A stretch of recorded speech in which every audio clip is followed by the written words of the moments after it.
Right, so back again. Just had to make sure that the microphone was working, but obviously that yeah. Okay, so just I always want to check this just to make sure that it's fine. Give me a moment. Just I always want to check this just to make sure that it's fine. Give me a moment. Just I always want to check this just to make sure that it's fine. Give me a moment. Just I always want to check this just to make sure that it's fine. Give me a moment. Just I always want to check this just to make sure that it's fine. Give me a moment. Just I always want to check this just to make sure that it's fine. Give me a moment. Just I always want to check this just to make sure that. Okay, so I muted myself for a moment on stream and heard myself about 7 times. Hell, I hope that's not going through. Let me just double check something. I want to make sure it's not going through. I've not fucked something up somewhere.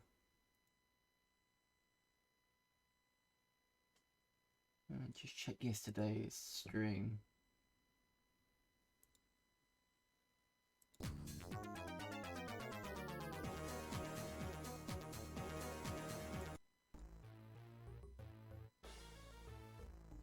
No, it seems okay. I think it's just the way it is. If I get anything like that, let me know. Right, okay, so like I said, I was going to check something. Give me a sec. Channel points. Speak to me.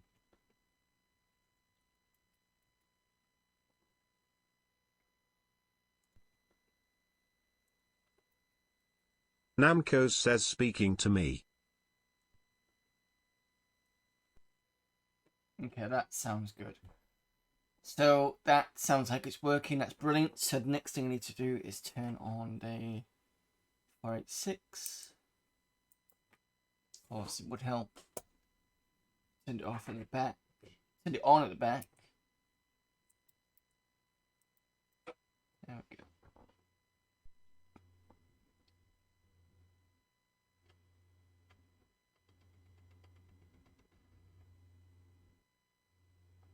Let me go and get the player's handbook whilst I wait.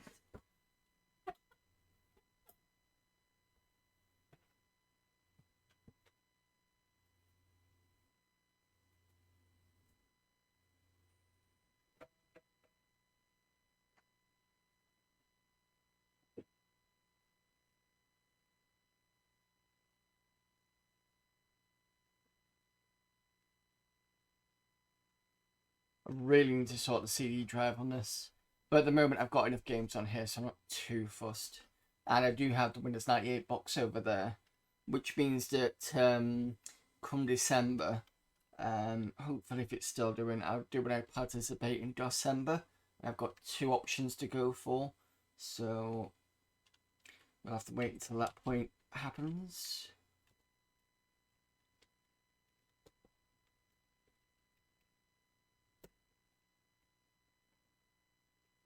Okay. Whilst this is booting, I do want to say thank you for 2 people. One I probably already said thank you at the time, but a second person I didn't say thank you to because for some reason Twitch didn't give me the notification. And so when I say, let me just double check it's the right people because I don't want to say about the wrong people. Where's my...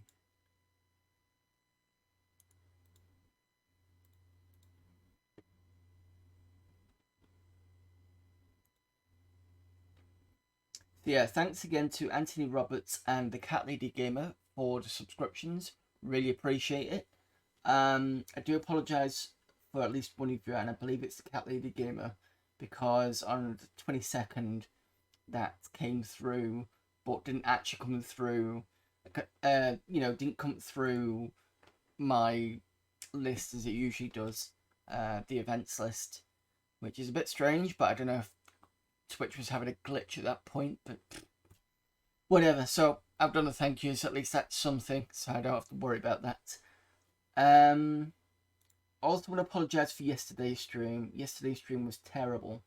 I wasn't expecting Bloodnet to mess up like that, but I should realise because I've got a accelerator card and they don't always play nicely with games. In fact, what I discovered a bit later on, which I don't think I showed in the stream because I was more concerned with trying to read the text boxes on the AGA version and that big one that I couldn't read. So I carried it a bit on last night and I tried to play around with some of the settings to try and get it to slow down. But once it got to the next, I think it was the next cutscene after that, it went black screen. You heard the audio fine, and I could exit, but I couldn't. There was no visuals or anything like that, so it's busted somehow. Searching online, somebody did actually say that, yeah, they had the same card and it was having the same issue with them. So it's not just me. I think it's a card. Um, there is the hardware disabled, but it means I've got to take off all the stuff on the top, and I can't be arsed doing that. What was the other issue? I downloaded two programs. One was called Step Down, and the other one was called Chewed. And basically, Chewed and Step Down allow you to kind of reduce sort of the what's it? Not encode, but kind of disable certain things and like caches and stuff. I mean, you can do that in WHD load, but I wanted to see if you could do it externally and maybe kind of bring the processor down. I tried that with Step Down has 4 different executables, one for each different processor, and I stepped it down to 020 and tried to load the program, at which point it was like, oh, I want an 020, and I'm like, but I've already stepped it down to an 020, and I don't know. Something weird was going on, and it just didn't work, so I'm just going to have to kind of deal with it, really. So in the end, we ended up playing a bit of Waxworks, and I just got too tired for it, I think. So that stopped happening. So I do apologise if I was a bit iffy yesterday, but I think it was a mixture of tiredness and everything else and everything going wrong. So yeah, it is what it is. Anyway, so let's get on with this, and I will let you know that I did do some grinding on the weekend. I think I did it Saturday or Sunday. So let me just get into the game itself. That's a 3. One read on the dotted lines, and that's not new. Load D.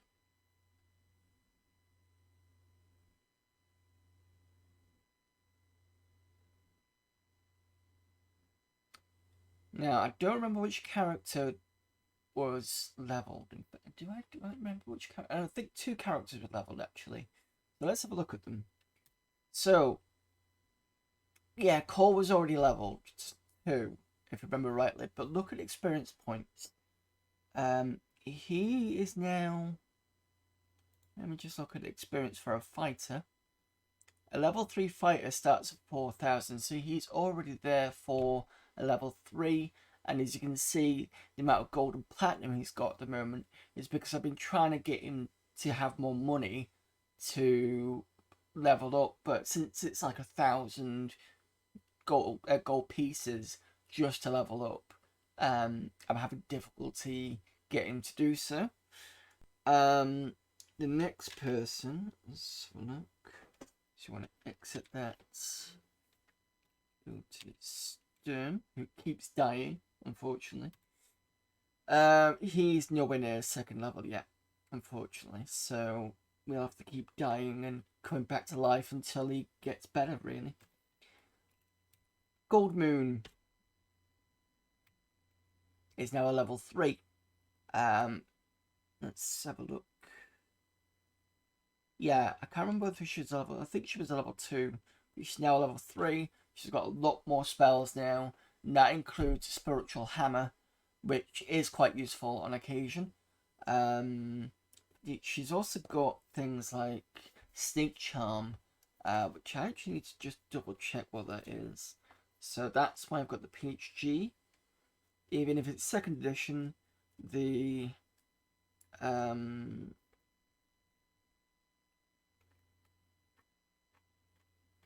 descriptions should help either way.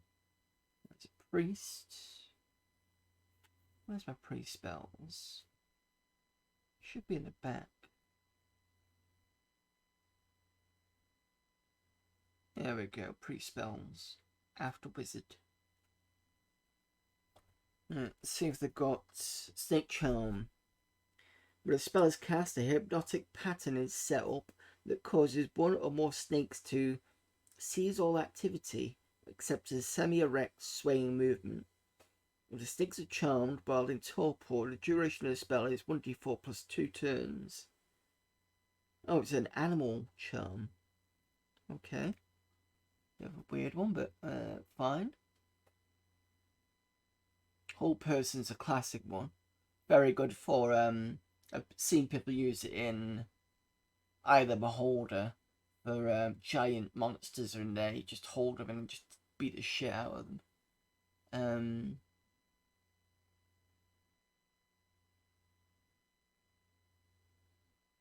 I don't think she has. Let me just have a look at spells.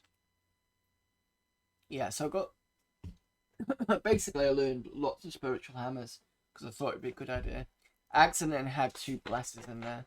I would need to have 2 cure light runes, but never mind. I remember one fight, I had cores in there. I don't know if I was streaming when I did that, or whether I was doing it off the stream. And I think I did use cores, light runes in the end. Let me just double check what bless was, because I think bless is like a buff. I can't remember what it was. Okay, upon uttering the bless spell, the caster raises the morale of friendly creatures, and any saving throw rolls they make against fear effects by +1. Furthermore, it raises their attack rolls by +1. Blessing, however, affects only those not already engaged in melee combat. Caster determines what range up to 60 yards they'll cast a spell.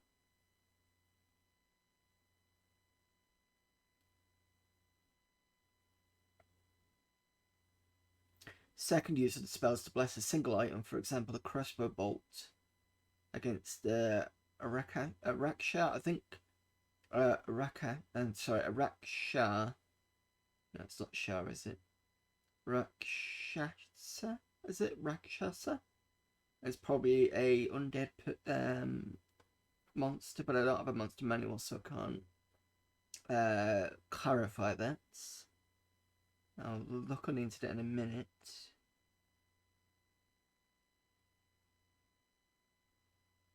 Yeah, okay. That's fine. Let's have a look at what this beast thing is.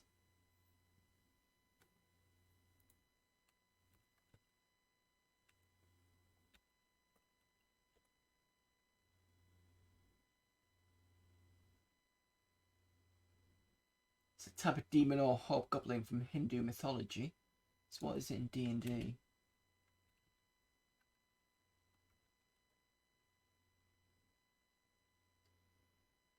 It's dignified race of duplicitous outsiders who mostly dwell in the material plane. The most revealed as devious sorcerers, political puppeteers, and thought to be the embodiment of evil. They look like some sort of wolf or... yeah, basically a tiger face. Yeah. So that's what Gold Moon's spells are. They're a lot better now. And now she's shifted down that she's 3rd level. She won't upgrade again until she hits 6,000 points. So that's quite a while yet. Next person, Zilith, who is our multi-class. Is still level 1 and won't reach that until another 1,000 points at least. As a mage, 2,500, so she's got 1,500 there. And as a fighter, it's just 1,000. So she's got a way to go. Brian the Thief got to level 2. I can't remember if it was on stream or off stream, but I'm pretty sure. In fact, I'm fairly sure it was off stream. Experience points 1798. His next one's going to be 2501. So he's on the way to getting that. And Farrell, our magic user, is very close to being 2nd level, which is a good thing. But again, with the whole having to spend 1,000 experience for training, is a pain in the arse. Hello there, CDJ. This game takes me all the way back to playing tabletop D&D. Good times. Well, here you go. It's some more good times for you. Oops. I can't even see that on my screen. Hang on. Right, again, shall we? There we go. 2nd edition Player's Handbook. Why I have it with me, even though it's not first, it's good for certain things. Like just reading out the spell descriptions and stuff. And I do have the manual that has a quick tables of different things. And this sucks, I don't need it. Right, so like I said, off stream I have basically done some grinding. Where are we now? Yeah, so basically I'm sat there, which is where I was just coming into the other area and just kind of picking fights with anything because it's in a random area. And I'll be doing that a bit more regularly just so that I can push for a bit more levels. I'll do that off stream. That should make things easier. Still have my AD&D books boxed up safely. Did enjoy a campaign in this Mystara world with AD&D's rules for a while. Yeah, it does actually. The one thing I do like about this, I'm just go into stream mode. Okay.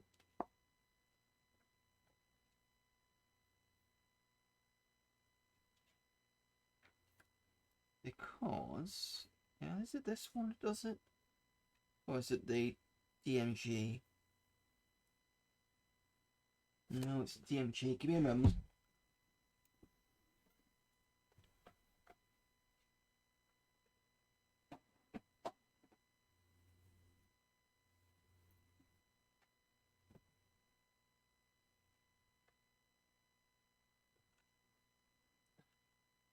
So, whereas this PhD is a bit battered, this is a very nice, shiny, almost new DMG guide.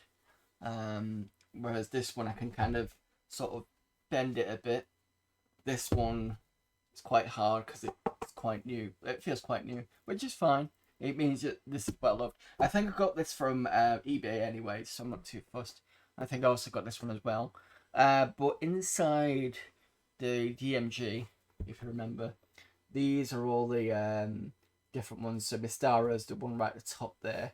Got Forgotten Realms, Ravenloft, Dark Sun, Planescape Torment, and then Dragonlance at the bottom. And then on the other side, you have all the different lines of books there. I do apologise if it's quite small, but it's a big page full of them. But each line of it all on there.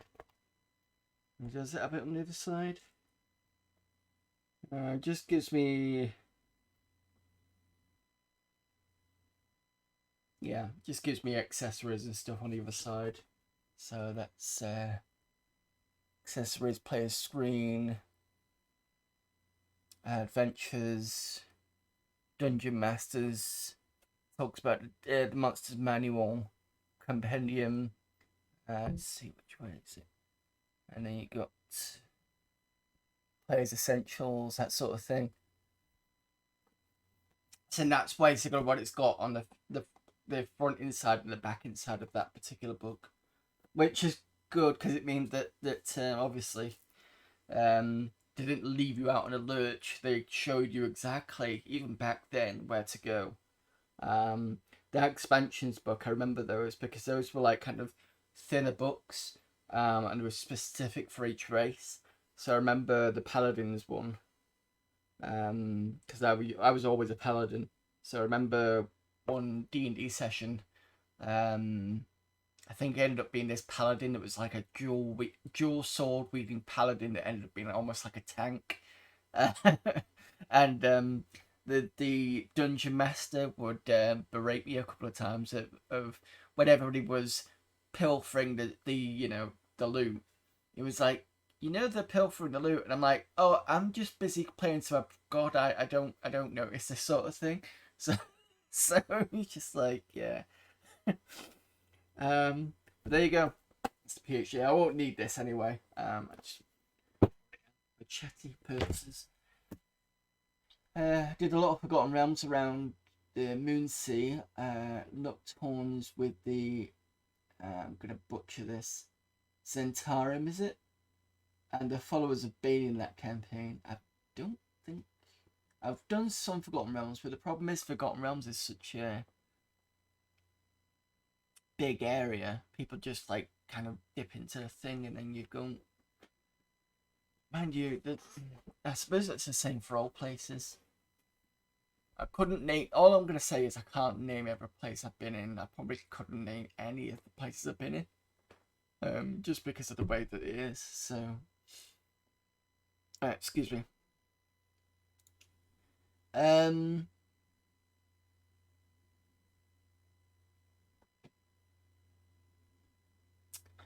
just lost my train of thought. Give me a moment. Right. So what I'm gonna do is.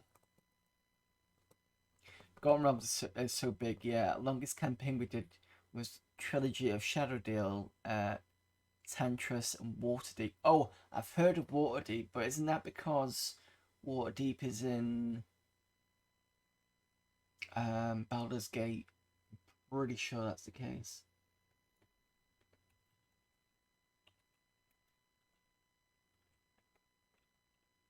Yeah, I think it's in there. City northwest of Faerun. Yeah. I think Waterdeep's the second city. So you come out of the village or town you're in, you go northwest. That's the next place you go to, I believe. Could be wrong. Pretty sure that's correct though, because I think you meet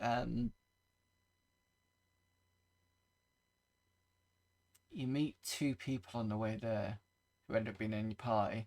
Or was that down south? I can't remember. It's been such a while since I played it. I'm gonna have to do a stream of Baldur's Gate at some point. Waterdeep is in a Sword Coast, Under Mountain, north to Luskan, and Icewind Dale. See, this is stuff that I couldn't even rattle off, but it's impressive that you can do it. um,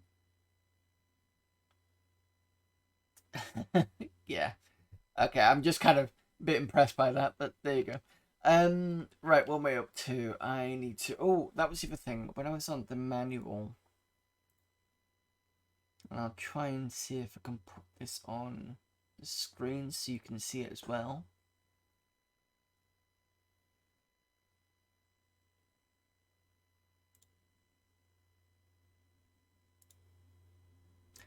I've got almost photographic memory autism. Ah, okay.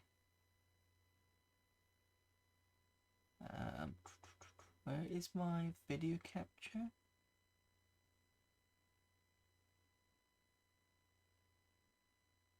Window capture. Where's the window capture? There we go.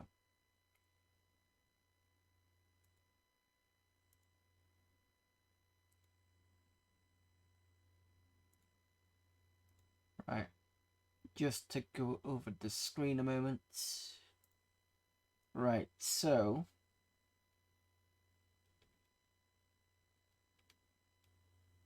where's that map gone? So as you all know, this is Flan. And then I also noticed when I was looking through this, and it kind of clicked, this bit here. On this bit here where it talks about Flan, you've got Kuto's Well, which is where we are now, the plaza, where we go and get all the where I was getting all the random monsters. It's to the left there. Mendor's library is down below, so that's south of here. The slums are to the right, which is where we first started. The civilized area is basically the bit, the town where you start off in. Now, I've never been to the textile house, and we've not been up to this area either. I did off stream have a look at So-Called Keep. Now, So-Called Keep is, if you remember, every time I go past the city hall and they talk about proclamations and it says C1, that's there. I did have a quick look to see whether it's worth going, and I might leave it for a little bit longer because I don't think certain of our level 1 people will be able to take some of the beasties. I think I came across a group of skeletons as well as a group of zombies in the same party. I managed to turn the skeletons, but the rest of the zombies just wiped me out completely. So that's a no. That's a no for now. You remember images very well, words not so well. I'm not sure if I can't remember how well I went. Whatever. Lots of undead at So-Called Keep, yeah. So I think I'm gonna leave because I know that Sturm, Silith, and Farrell at least level 1. So I'm gonna leave that until I get level 2, 3 maybe, and then push on for So-Called. That's probably a good idea. But what I'm gonna do today,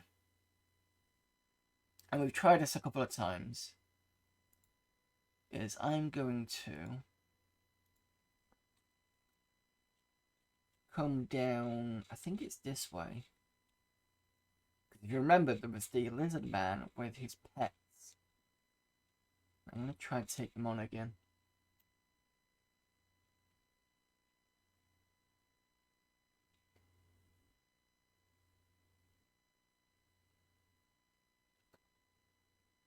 Please don't tell me I'm on up too fast. Broadsword. Exit use. Exit. The other thing I found out about this is I don't have to press T for target. I can just hit M. Oh no. Sorry. AM. And then enter on the numerical pad. And I've just realised. Shit, I've just realised that the text is too fast. Because what I've been doing is I've been in fact I'm just gonna restart this. Sorry about that.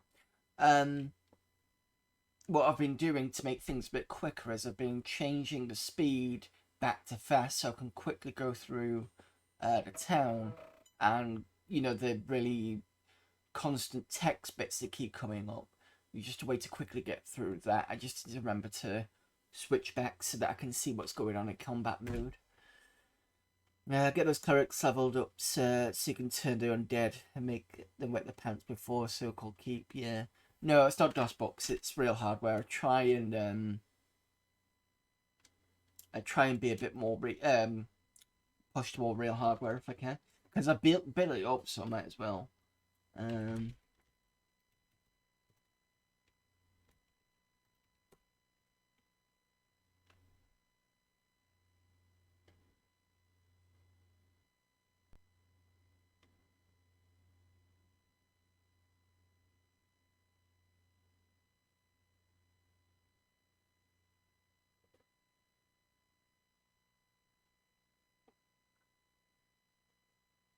And it's quite interesting how I've had to pull the 486 down in terms of speed just to get this running not too quickly.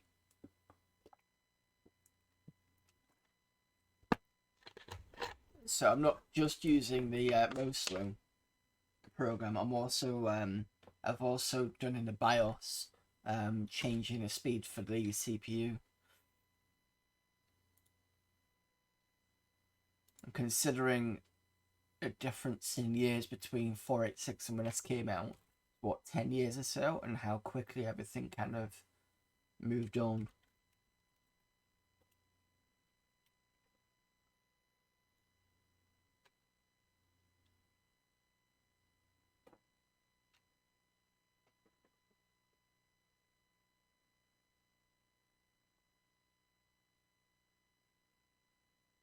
Right, now, you need to remember, so in camp,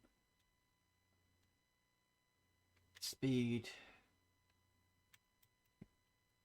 right, that's it.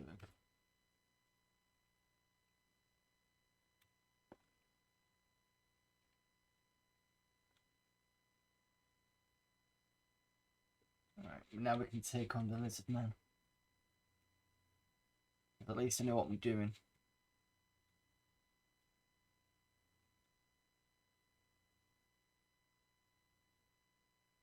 There we go.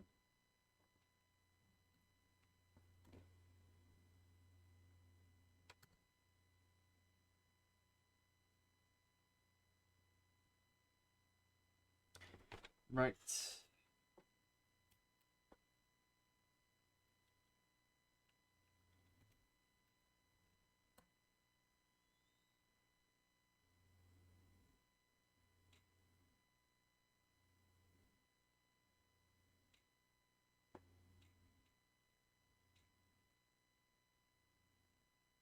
Oh, it's fine. You can go outside. It's just less for me to have to deal with.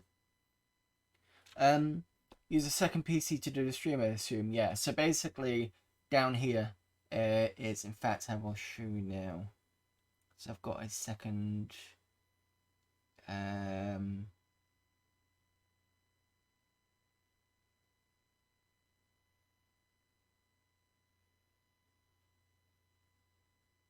Give me a moment while I find where my second cam is. There we go.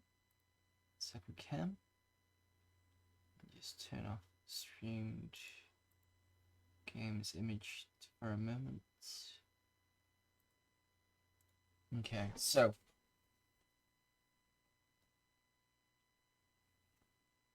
here's the screen that I'm looking at the moment, and that is the 486 there with the SCSI CD-ROM here. You've got standard floppy, and you've got a GoTech here. So I get the best of both worlds, and then I use this. This is the OSSC, so that's taking the signal from the PC. I've got a VGA splitter, so one's going to the monitor, and the other one's coming to here, and then this is going out to the stream. So I get. And the good thing about that is, because I've seen it before, is if you try and do look at the stream thing itself, you find there's a bit of lag sometimes. So this is, so I can get the non-lag type version.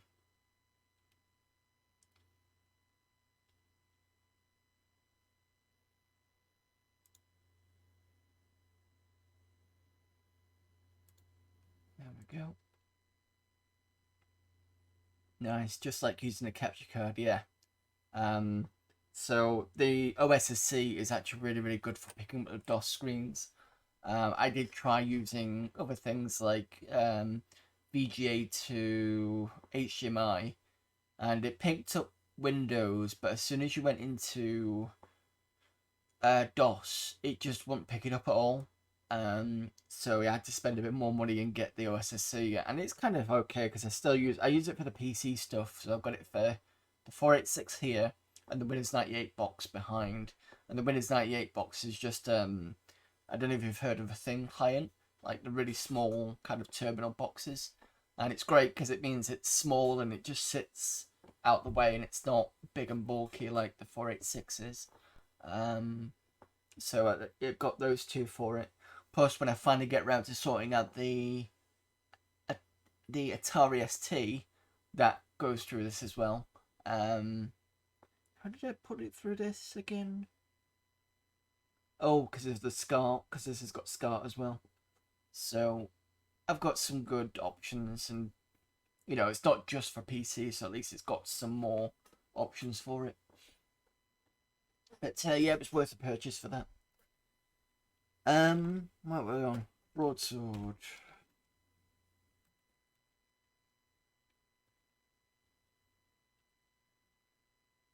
Fucking hell. Stupid.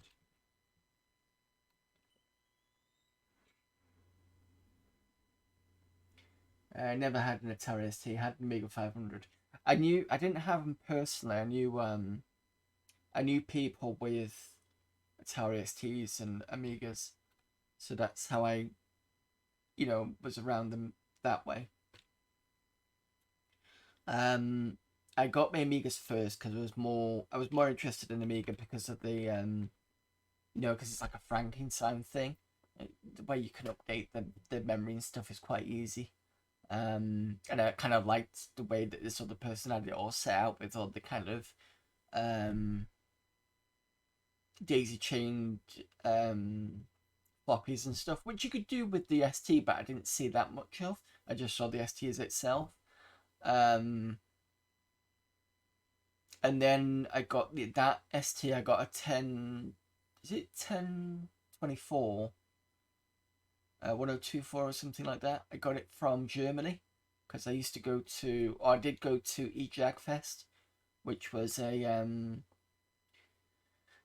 it was a festival for Jaguar, and it was just everything Jaguar. And this guy was selling a few STs, so I picked one up at the end of the weekend, and brought it back to UK, and now I've got it with me. And the thing is, even though it came from Germany, it doesn't actually have any German on it. It's all English, so I don't know whether it was a PAL machine or I don't know why it's like that. But yeah. I did some 68K assembly language on the Amiga. 68K was part of my university course. Assembly language is a nightmare. I've actually done a few. I did my first assembly. Well, no, actually, that's a bit of a lie. My first assembly. Sorry, I say it's a bit of a lie. Before I even said anything, my brain's going too fast forward. Um, my first assembly game. Let's get this right. Was a Z8T on a Spectrum in around 2014. Um, and then after that, I started doing a game on the Next, and I've been playing around with it since 2017. Mainly for the fact that the IX and I registers I can't get my head around. I kind of understand the theory. There's a difference between theory and practicality, and I need to kind of push on with that. So I dropped that for doing something else for a bit, and I'm gonna go back to it in a minute. I'm gonna go back to it later. And as soon as I started playing around with Assembler, and I'd already made a game of it, I just got this bug, and I really wanted to try it with other things. So I played around with 6809 on the Vectrex. That was fun. And I also picked up 68K myself. So this is the introduction to 68K assembly language. And there's my books going. I also picked up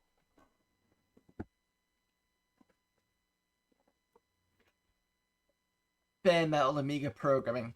It's all like 68K stuff. Gives you all examples. Goes through all the different sections. So you've got things like playfields, the copper. Got chapters on audio and direct memory access, the blitter, and it just goes through everything. The other one I got was just more C++ based. Was classic Amiga OS programming.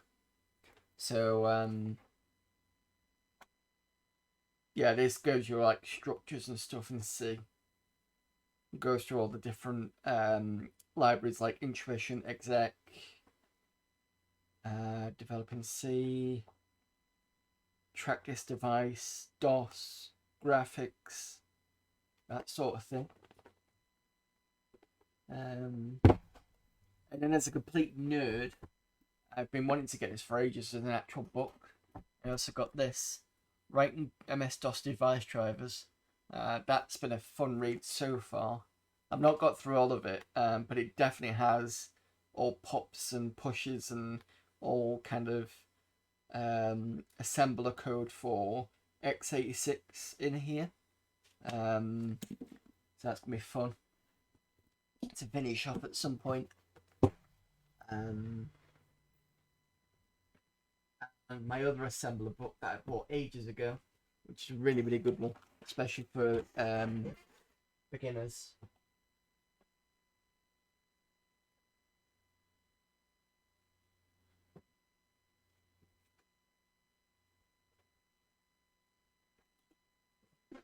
Is this one by Shibuya Kumes, who is a YouTuber, I think. Oh no, not using a YouTuber. I've seen his site anyway when I go and look for assembler stuff, but that is Learn Multi-Platform Assembler Programming. And this covers Z80, 6502, 68K, 8086, and early ARM CPUs, and it gives you like very, very basic. It gives you kind of an overview of everything, and then kind of sort of gives you a couple of tutorials like Hello World test, a quick bitmap test, and something else. So that's a good one as a kind of, you know, if you really want to have a quick go at it, that's probably a good one to go for. I mean,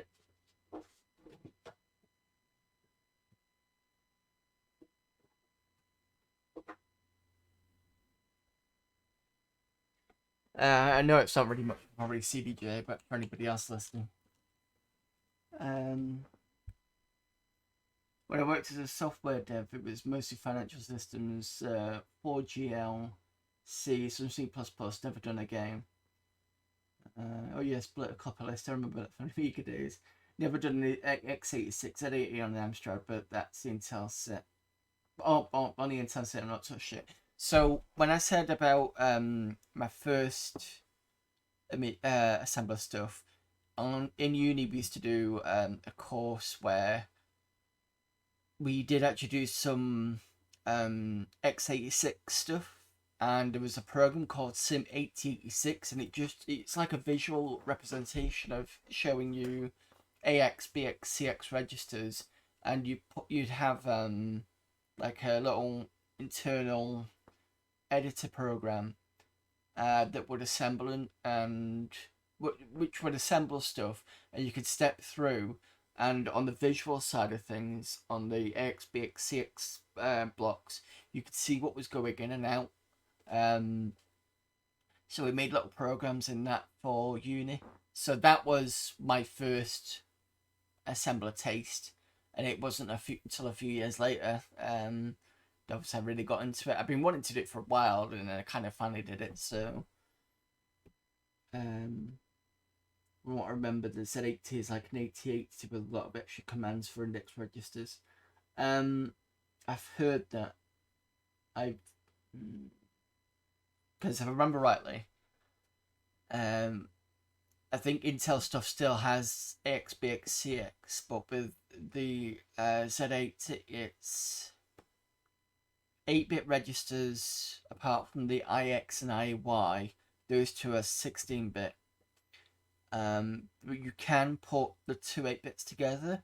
So it's it's B, C, H, L, D, E, and then A was the accumulator register, and A is the only one that's an 8-bit and won't go 16. Whereas HLD and BC you can use as 8 or 16, I think, if I remember rightly. I typically, actually thinking about it, it's actually AF, I think, but F is the flags, so you never get to use those anyway. So typically, it'd still be an 8-bit. Z80 also has a shadow set of registers. So there's an instruction whereby you can flip. It's almost like a pop sort of thing that you tell it to exchange or swap or something. And what it'll do is it'll do the same registers again, but it'll have a little eye above it. And it's basically, that's a new set of registers, sort of. But the old stuff you can't get access to. It's like almost like a double buffer thing. But you can't get access to the back one. You've now got this one, so you can kind of swap it like that. Yeah, I think that's how it worked. The university professor described his 80 as an 80-80 with bells and whistles. AF is accumulated positive flags.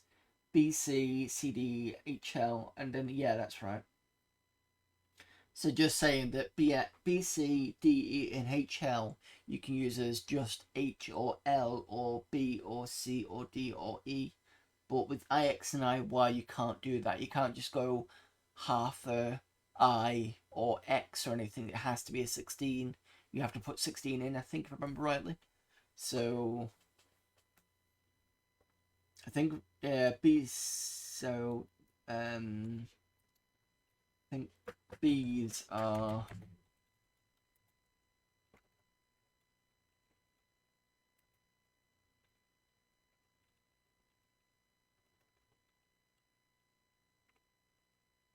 I think those general purpose registers. It's the IX and IY ones are they're a bit more specialised. They're index registers as far as I remember.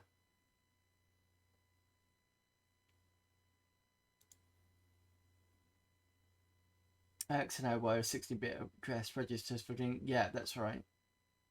And those are the ones I'm kind of stuck on with my game. So I need to kind of think about how I'm gonna.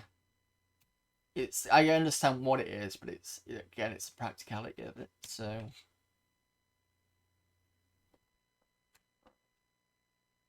7 damage. The good thing is at least Gold Moon isn't gonna go down as easier because she's got a bit more health now. Sturm, on the other hand,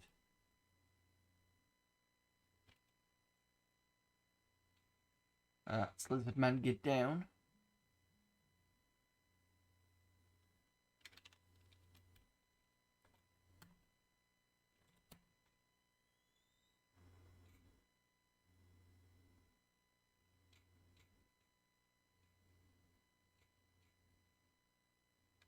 These bastards have got like 16 hit points. Maybe what I should do.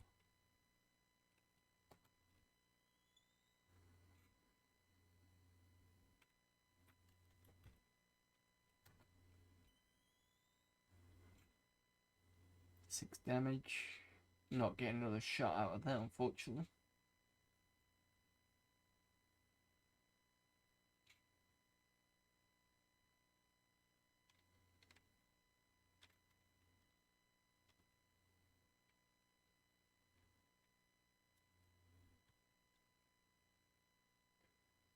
Also, if I didn't, oh shit, Silith is down. If I didn't say beforehand, I've upgraded. Why have I done that?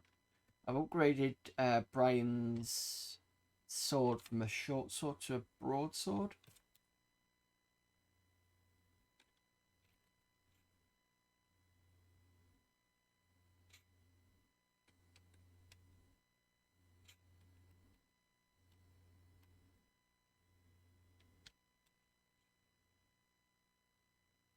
You can bandage.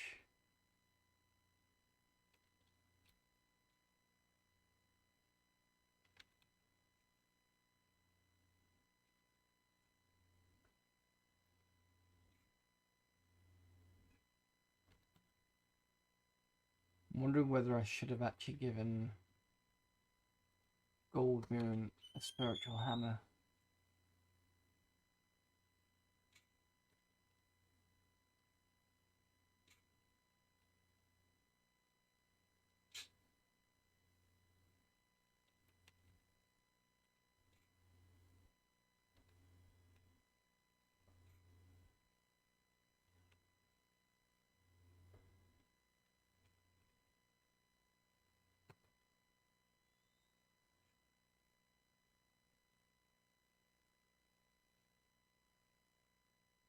Oh, that's 2 down.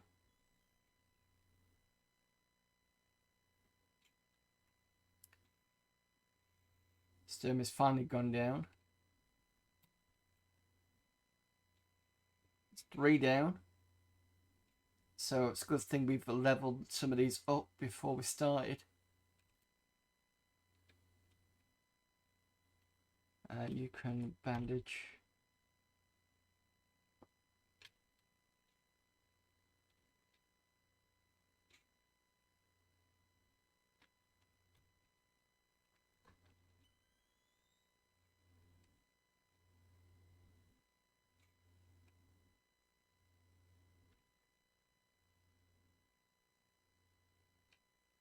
Looks like we might actually win this fight. That's another one down.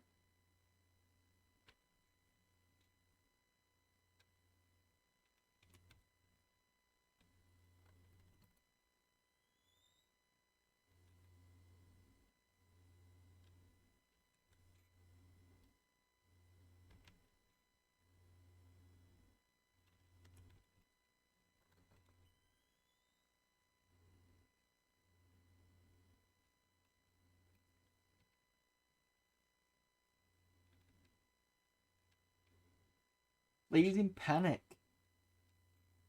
We all get hits. Attack of opportunity, I believe.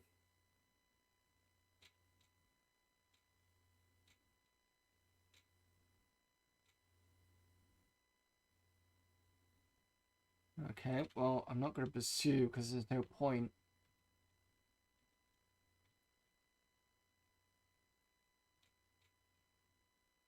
Put them away, that's fine. Let's see how much experience we get from this. 117. What we got? Nothing in terms of money though.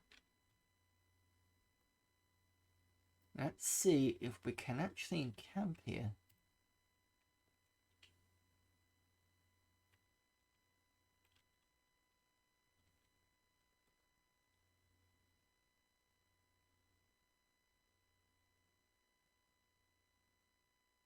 Looks like we can. Right, so what was it? The bit I struggle with is switching from big endian to little endian and variants.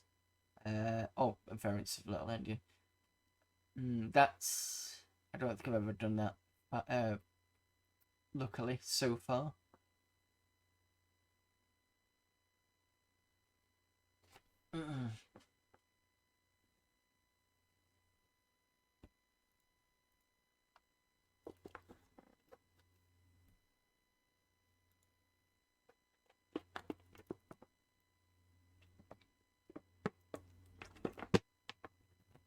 Right, so everybody's healed up. There's no more deaths, which is because I've been good at remembering to bandage, which reduces the... it seems to reduce the permadeath of characters. Right, so... I haven't been down here before. Because we had this lizard thing to deal with. So let's see what's in through the door. Door's been nailed shut. Will you force it open? Well, we're saved. Let's see what happens. Door is freed. A wide-eyed woman is seated on a rug. Your entry. She stands. Greetings, bold ones. I have long awaited your coming. My time here is short, for the world enters a new age. An evil spirit from an unholy pool guides your enemies. It hides behind a fair countenance. Be not deceived, with that the woman is gone. Okay, so we've got our kind of who the big bad is, even though... Ooh. Beneath the rug, you find a compartment containing arms and armor. Do you take them? Oh, fuck yes. Unfound treasure and 533 experience points. What we got? What we got? Banded mail, quarterstaff, and braces. Overloaded. Please don't tell me I can't pick any of this stuff up. Please don't tell me that's the case. Oh, thank God.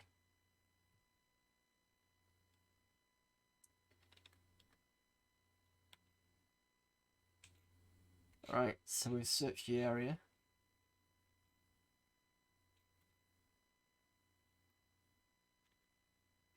See what's around.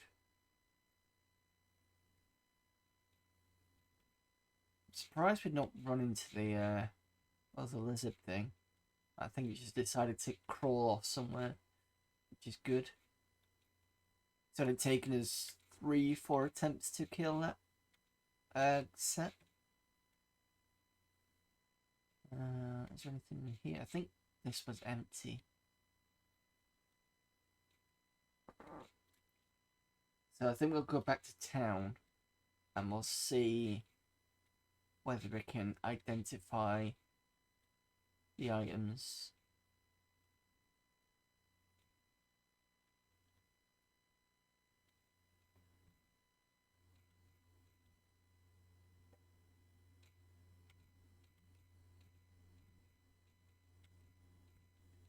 And whilst we're here, since we know that it'll be easier to do it this way, is we're going to encamp and change the speed.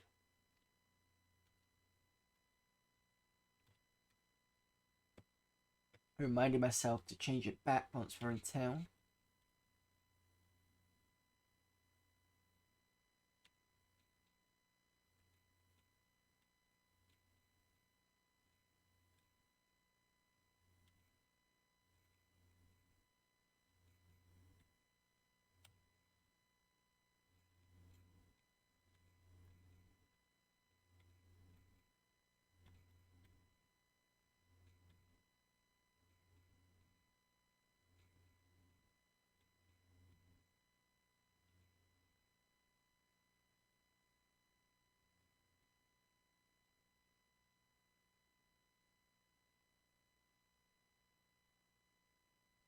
And look how quick the text is now. C1, we already know what C1 is.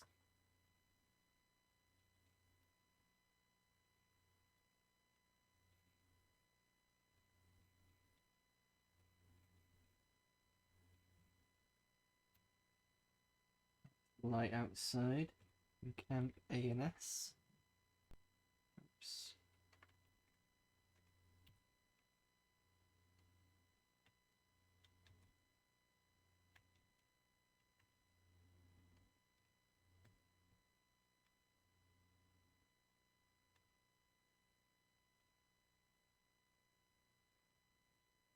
Right, let's see what we got.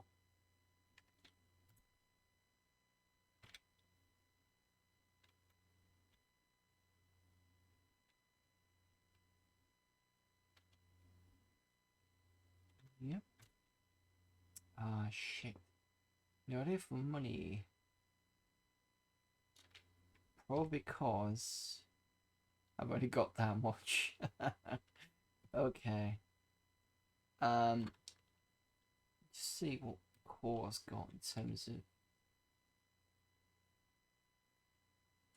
It doesn't have anything.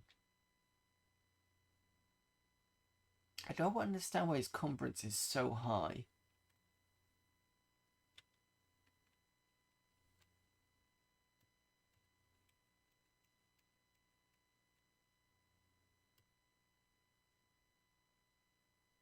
Although he's got all the gold.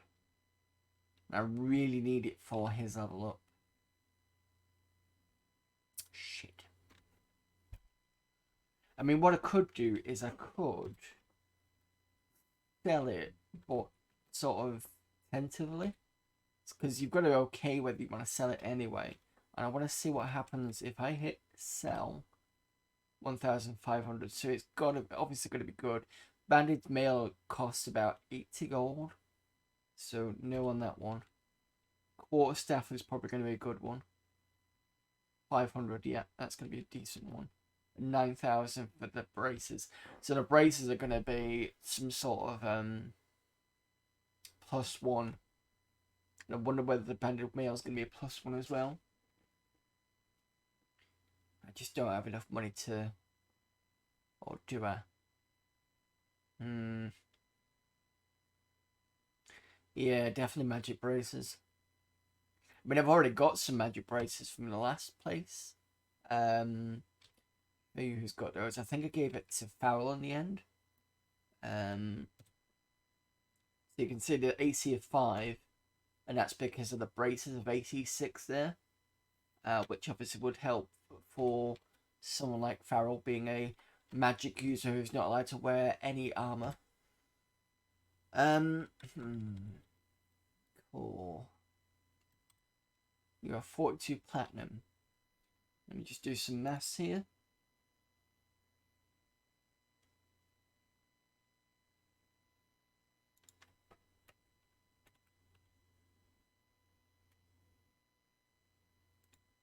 Since 5... Oops.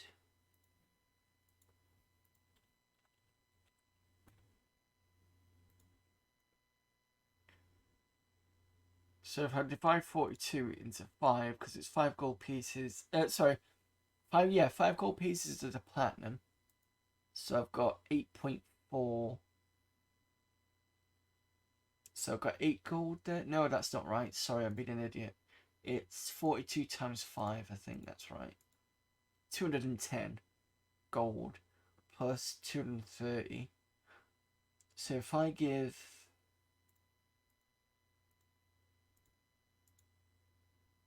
$40 platinum to... I'm gonna have to do it because I really want to see what these are. So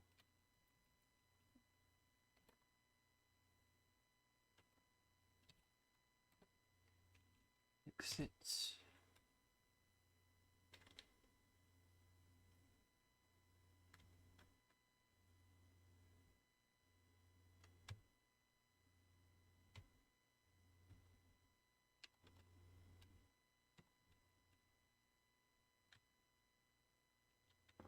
View items.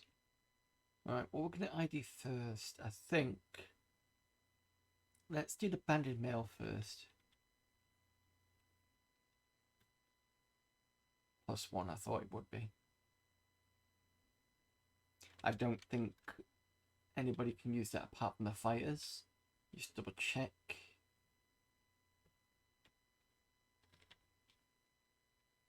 Yeah, wrong class. Right, so I can trade that to Core. Who's overloaded? What a surprise.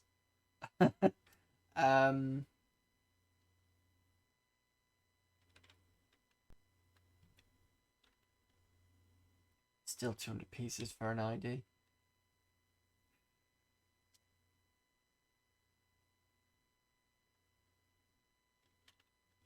Just gotta think about this. What I can do with Core is if I sell...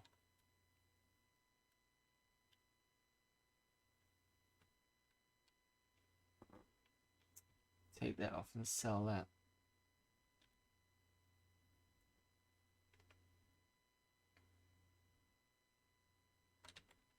And I'm going to sell this.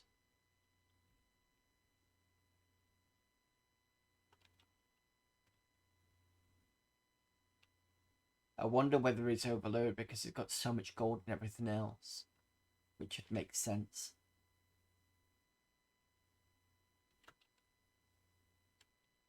So I'm going to have to start kind of giving the pool and then share. And then Brian can trade this with Core. He should be able to carry it now. Yeah.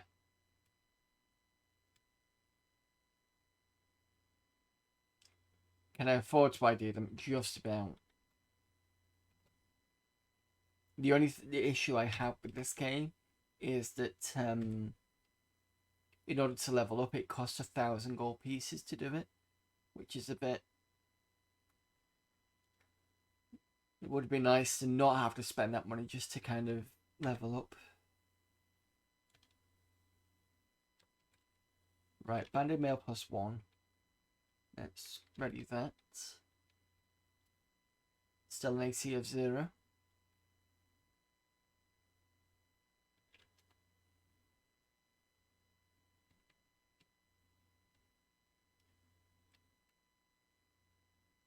$38 gold. So if I just see who is...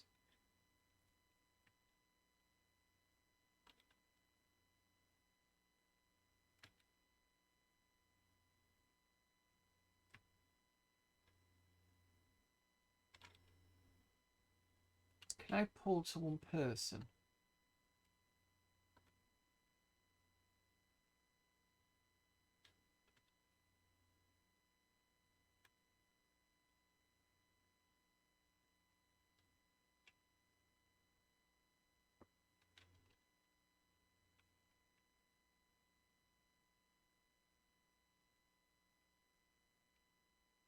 Or does pull basically mean stick everything in one so we can all use it? So if I go Brian items,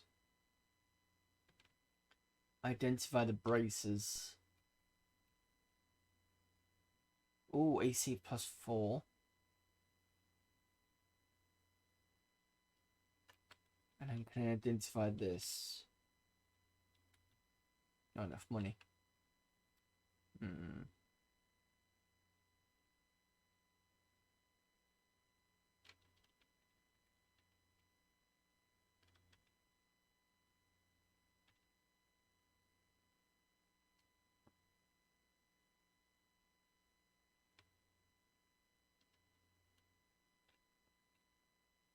Sorry about this, I'm just having a quick think about how I'm going to do this.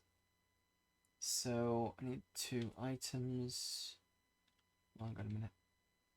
AC 5. Ready this. AC 1. Nice.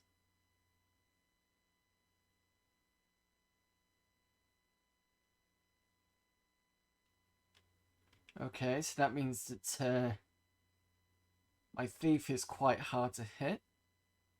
My fighter is hard to hit. And Farrell is pretty hard to hit as well. It's you know, I'm doing pretty well. So the only one thing I need to find out now is what the it's going to be a +1. It's going to be a +1 quarterstaff. Just wondering if it's worth just to sell and give it to Farrell anyway. In fact, I'll do that. So if we're going to Farrell, who has a gold as a quarterstaff anyway, sell this for... Oh no, I need to come out of the shop and back in again.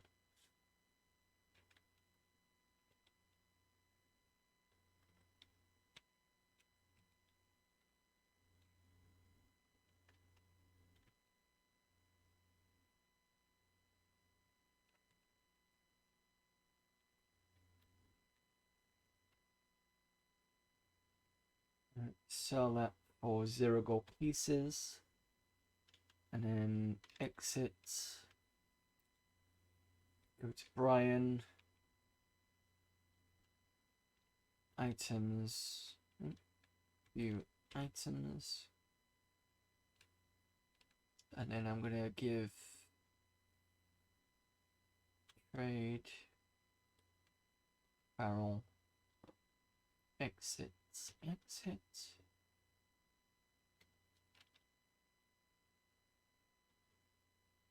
View items.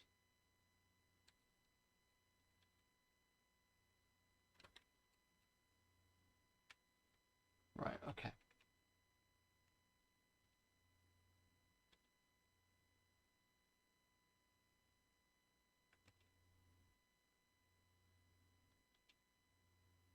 And camp, and I just want to save to make sure everybody's fine. Okay, so with the debts,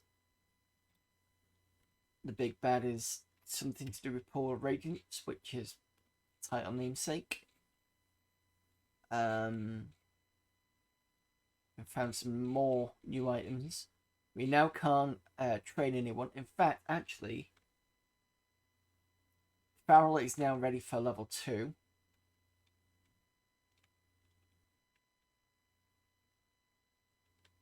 Brian is ready for a level 2, I believe. Let me just check the manual. Or level 3, should I say.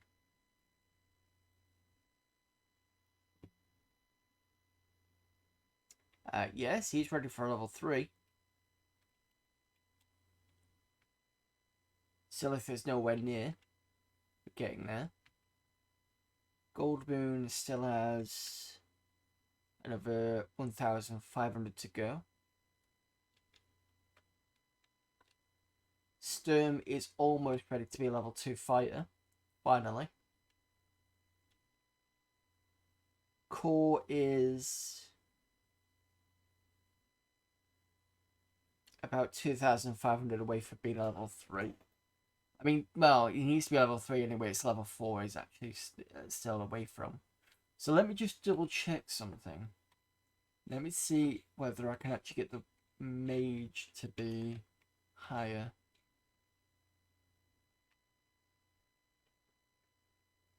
I don't think it's going to be possible.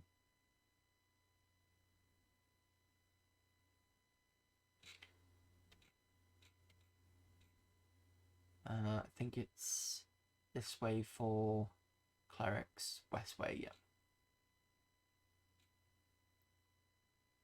Mage users. Yep. See whether we can. Yeah, 1,000. What a surprise. We don't have enough.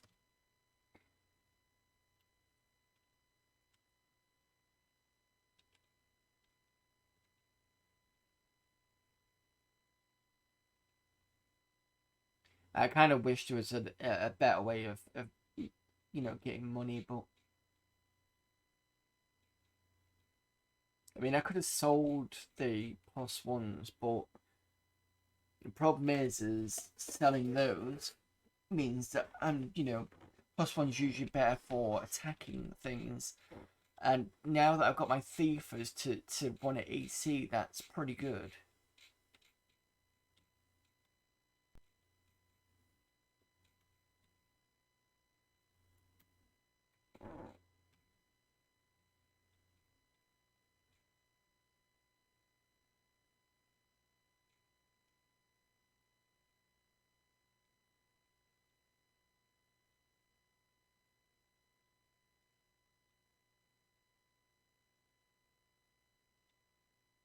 Right, so this area should be largely cleared now, because I don't think there's anything else. Let me have a quick look at the other map.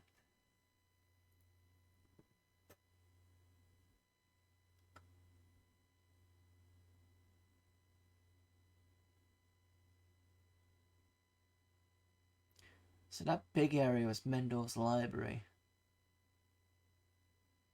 Actually, I think we have been to the textile house. Let's see whether...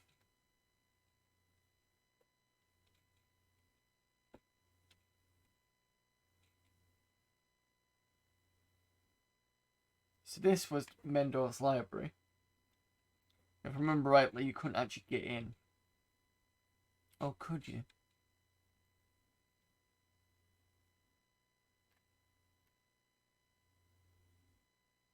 Yeah, knocking doesn't do anything.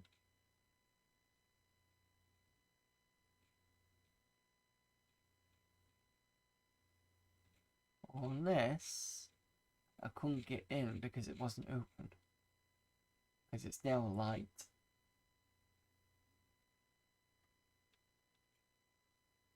Nope. Knocking does nothing.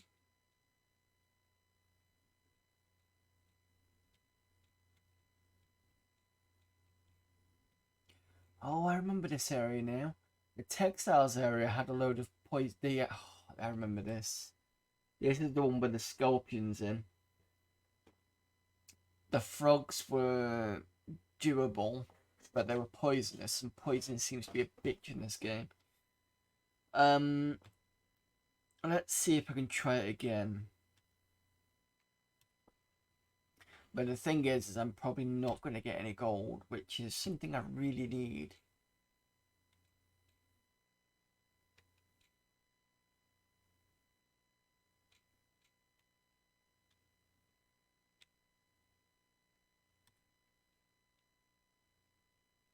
Some ghouls decide to add you to their menu. Let's see how many ghouls we've got and how hard they are.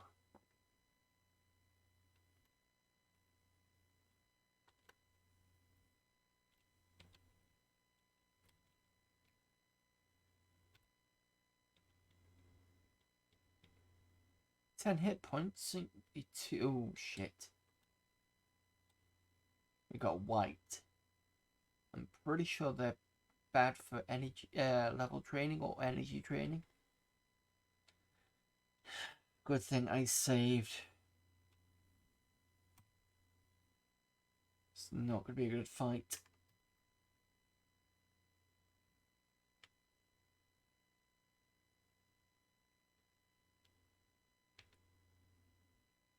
I'm just going to guard for now.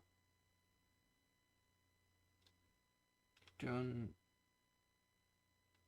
delay.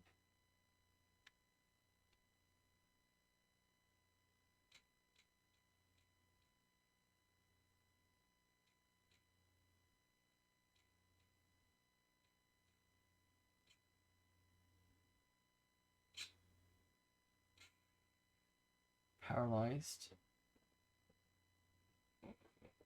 Oh, 2 damage and he's down.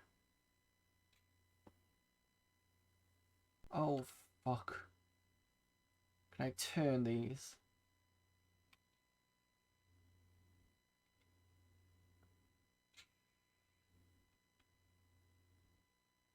Looks like I can turn these.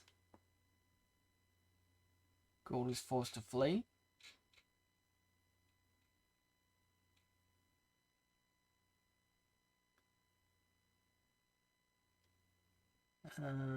Let's switch to a range because I don't trust.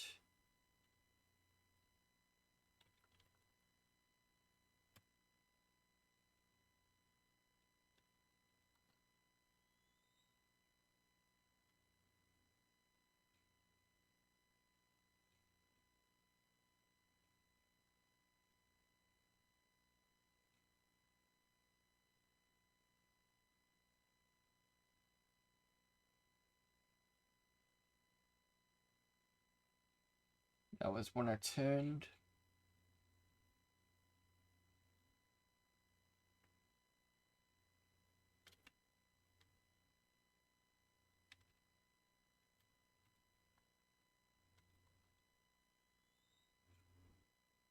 Zero points of damage.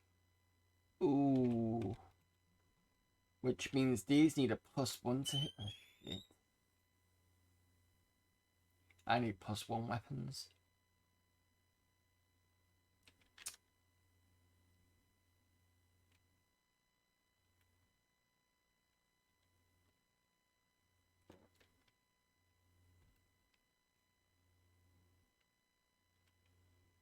Oh, wait a minute. I do have +1. I have arrows +1. Good thing I saved these. 3 damage.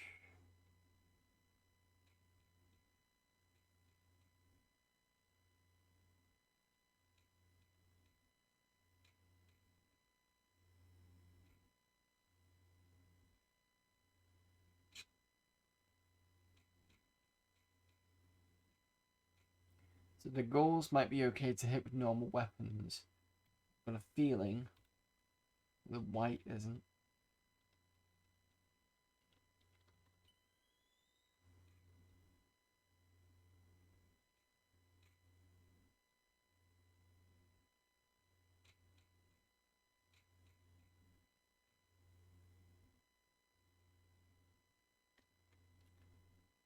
Um,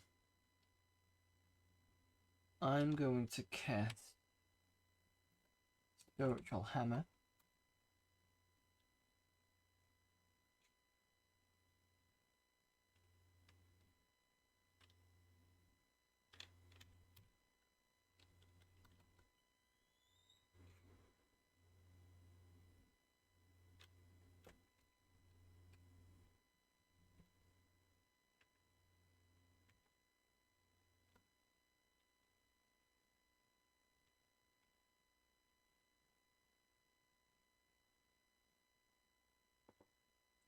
Yep, we're up against whites.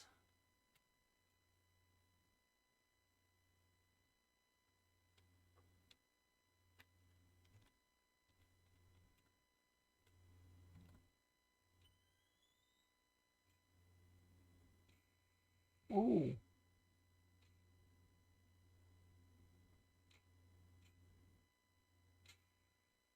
Cause paralyzed for 2 damage. I think he's hit for me for 4 damage. Maybe that's why Stone went down, because actually the paralysis was...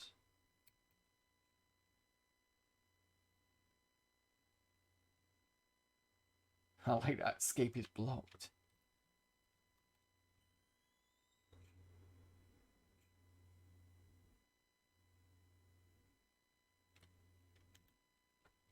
I'm just going to attack this one.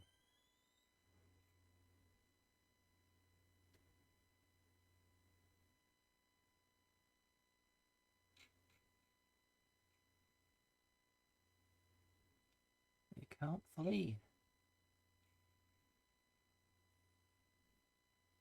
Ooh. Okay, that's the fighter down.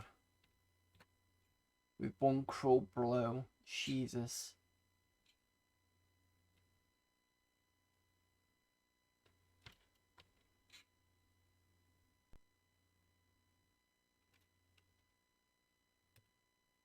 Or is bandaged.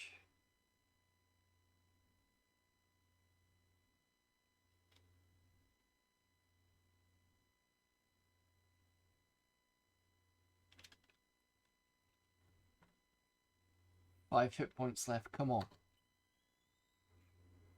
Miss. Drained a level. You can fuck off. I thought it was a level drain. Paralyzed. Oh no.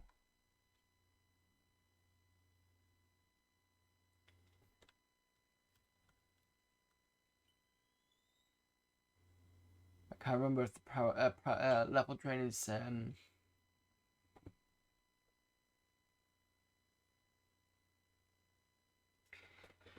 Good thing I saved.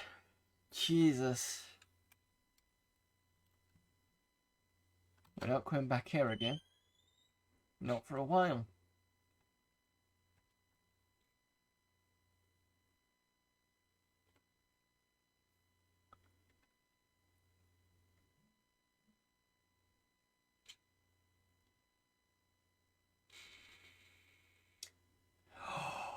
Brian is dead forever. You can fuck.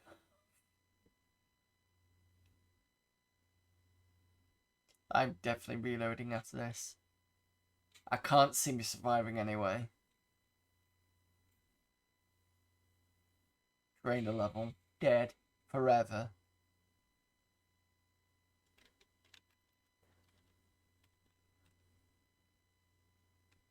Right, let's try this quarter staff. Watch you just waste everything now. Unlikely, but... No.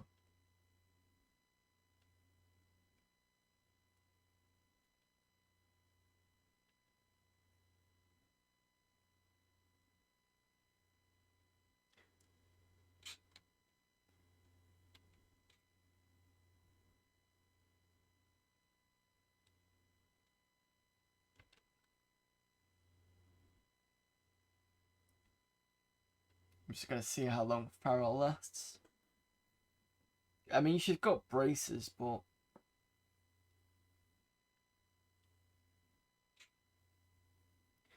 And core was, here we go, 6 damage down. Knew it was going to happen eventually.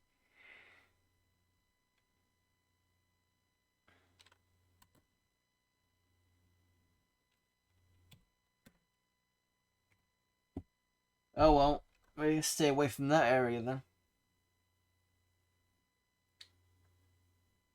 Do you read many fantasy novels? Not in recent days. I used to read a lot years ago, but since internet came in and stuff, it's kind of taken up my time. I used to read. I mean, I did try reading a few bits, like Philip K. Dick. I've got that over there, and I've bought some books recently for when I get around to getting back into reading. But if you talk about fantasy books, fantasy. I don't know whether you put Terra Pratchett as part of fantasy. I did read a few of his. For D&D fantasy, I've done Dragonlance Chronicles, Time of the Twins. Give me a second to try and find anything.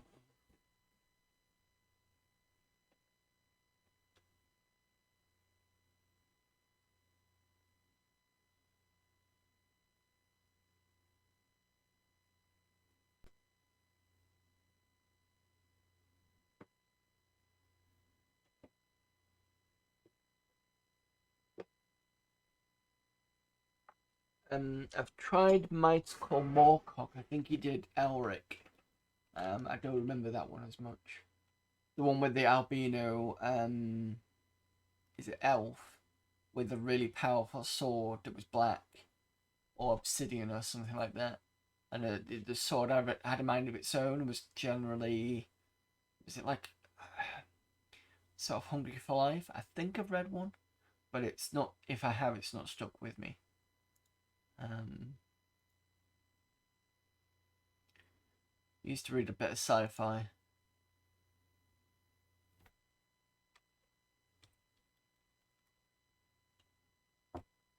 Stormbringer, Eric Mel. Yeah, that one. If you like grim dark stuff, I recommend Glenn Cook's books about the Black Company. I need to get back into reading, but I'm never going to get around to it. It's just like,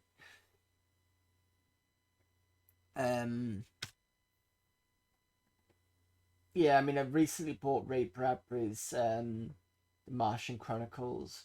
I've got the the William Gibson Alien 3. That was a recent purchase. I've still got to go through Green Mars and Blue Mars from Kim Stanley Robinson.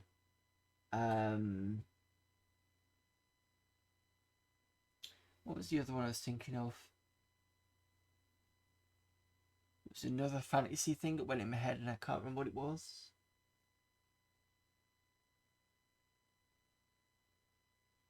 Oh, that was it. David Gemmell. So he's famous for the Legends series. I did read his Lion of Macedon. I've got it in there somewhere.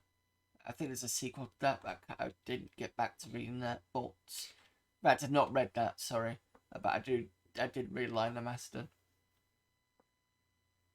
Enjoyed Raymond D. Feist's Midkema books. They were really good. David Gemmell, great books. The Draenei Saga.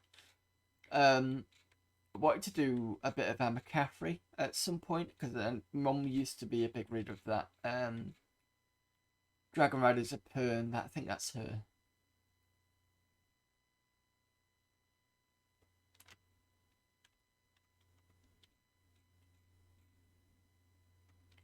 Have I explored this area over here?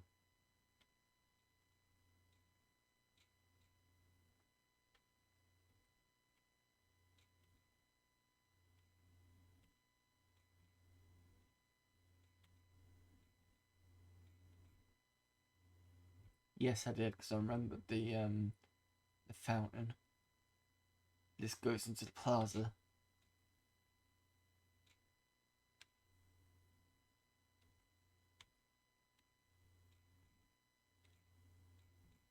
There's something else here.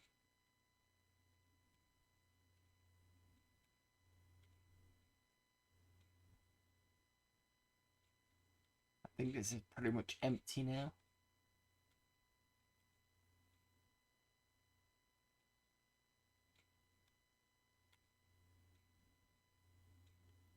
Right. So unless anybody else unless anybody else has got any better suggestions, might spend the next half hour just grinding. I need the money anyway for in this way. Because we've got a lot of people to level up.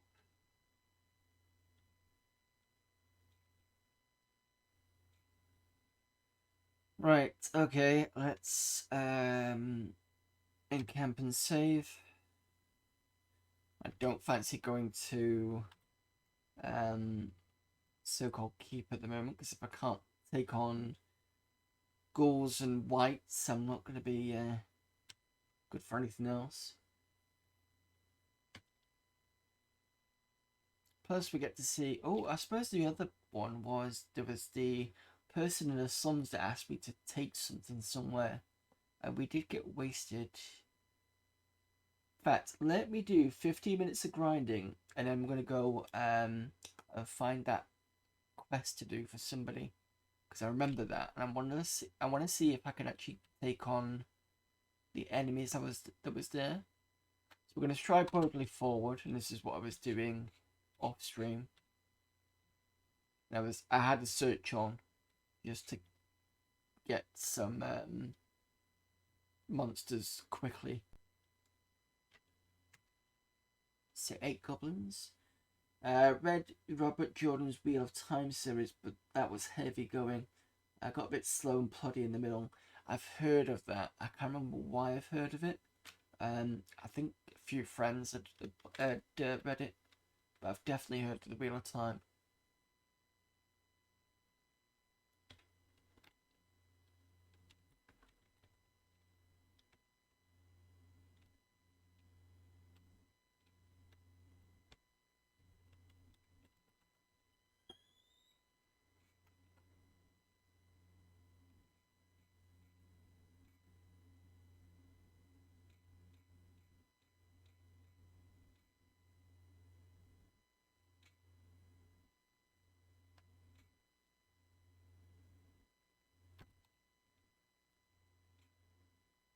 Five damage, you're dead.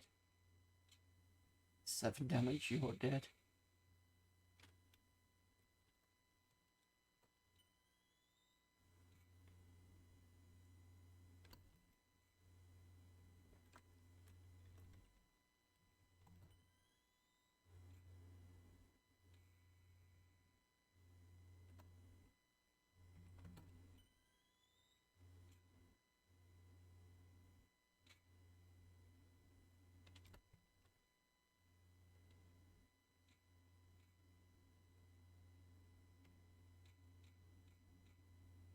I think the biggest number of goblins I came across was 10. I did pretty well. I think a couple of party died. Well, unconscious died. But it's generally okay.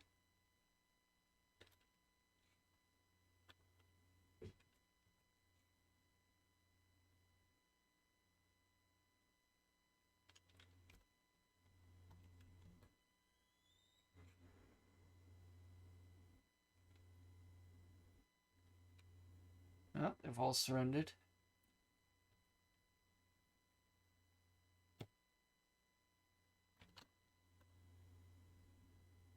And then we've got a fuck ton of things to carry.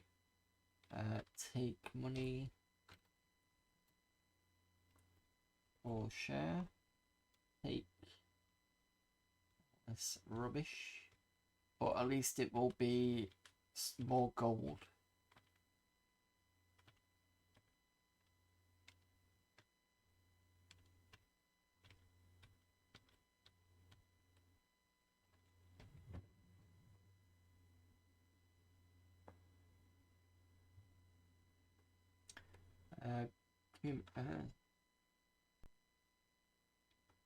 Just give me a sec.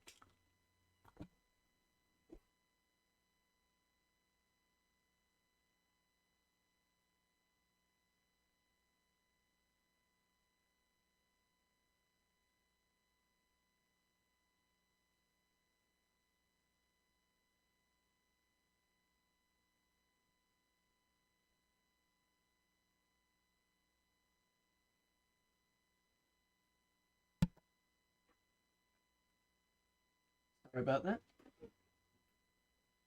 Wheel of Time stream series is crap, but the books are almost as epic as Tolkien's works. I've read Tolkien. I read The Hobbit when I was a child, and I read through Lord of the Rings. Did I read it back then or did I try? I can't remember if I did. I've got it behind me and I probably would have read it. I think I did. I read it during when the films were around. I mean, I knew the story anyway because of the cartoon series, the Lord of the Rings cartoon, film cartoon thing, and there was a Hobbit one as well from years ago. So I remember those, and obviously you've got the text adventures for Lord of the Rings as well, where you usually die in the well, I usually die in the forest full of spiders.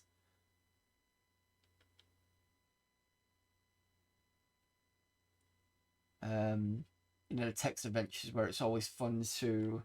I think there was one time. I walked into Rivendell. I was ahead of Gandalf, because Gandalf always goes off on his own.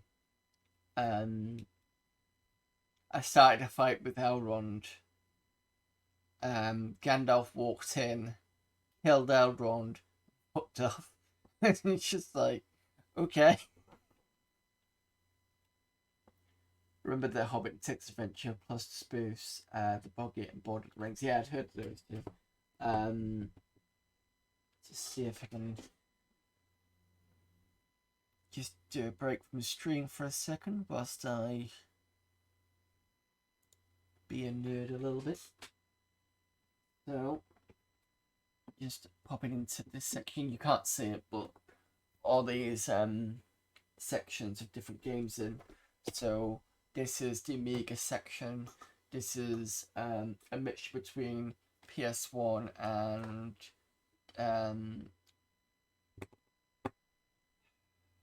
Nintendo DS.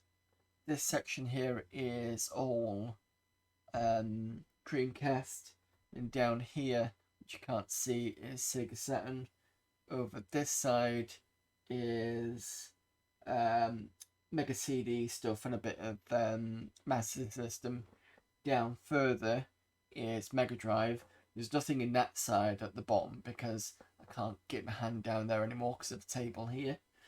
And this section here is my ZX Spectrum section. So have a guess what I'm going to pull out.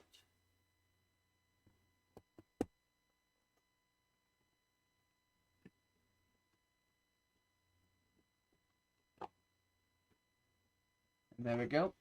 That is Lord of the Rings. There's no book in there, it's just the game itself. So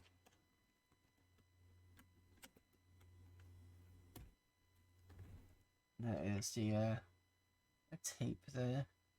See if I can get a better light on fixing that. Here you go. Not the best lighting. I think the light's too light there. That's the inside of that.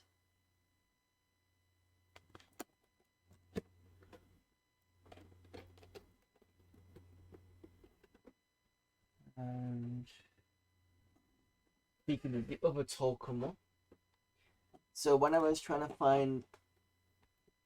get the games separately. That was one of the early ones I got, and then because that's game 1, there's game 2, and then game 3 didn't come out for the Spectrum, but it did come out for, I think it was DOS. So I was trying to get Shadows of Mordor, and I found one copy, and then I couldn't get hold of it, so I thought, fuck it, I will just get the box set, and that is The Hobbit, the one in the middle, which is you've seen the main of, and then this is game 2, which is Shadows of Mordor. And then we've got the tapes here, Tolkien trilogy. There's nothing really much in the box, but that's the manual.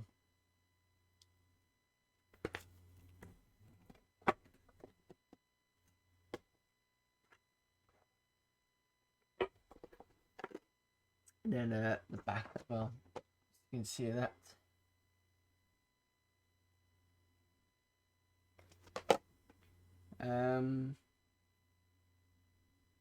So for Shadows of Mordor Game 2, it says, "Welcome to the Shadows of Mordor, in which Frodo Baggins and Sam Gamgee continue their quest to destroy the power of the evil Dark Lord Sauron. Shadows of Mordor is a brilliant piece of fantasy software which has been designed to allow a variety of responses to the adventure problems, some of which are more efficient than others. Good luck and don't let the Balrogs bite." There you go, that's the verb for that one.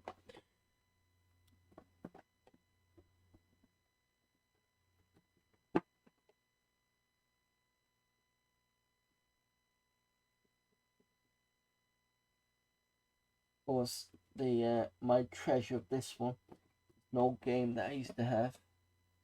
So for the select spectrum, it's a bit of a battered copy. This Star Wars trilogy box. I bought it because this is probably close I can get to get. This is the closest I was going to get the box version. That's on the other side. So it's all three of them. All in one tape. That's the inside cover there. Just get my finger away from that so you can see it fully. And that's the so you only get one tape. That was that.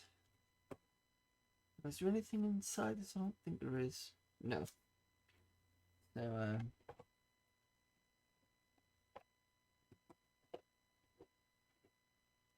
So yeah, battered box, but worth it to get it so I can actually have a box version of that.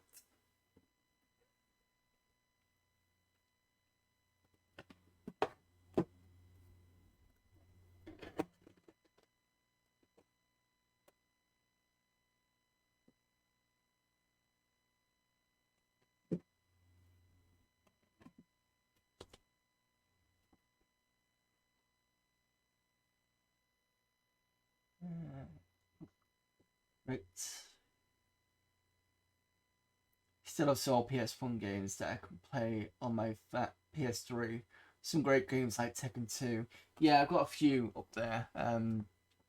I've got under this table here, I have a little small version of this. It's kind of like a two.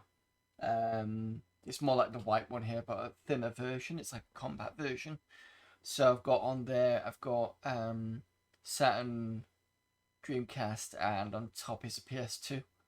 So sorry. So when I've been playing Tomb Raider on the PS1, it's been through the PS2 that I've been doing it. So it's that. When playing Star Wars arcade machines, great days, yeah. It's an impressive collection.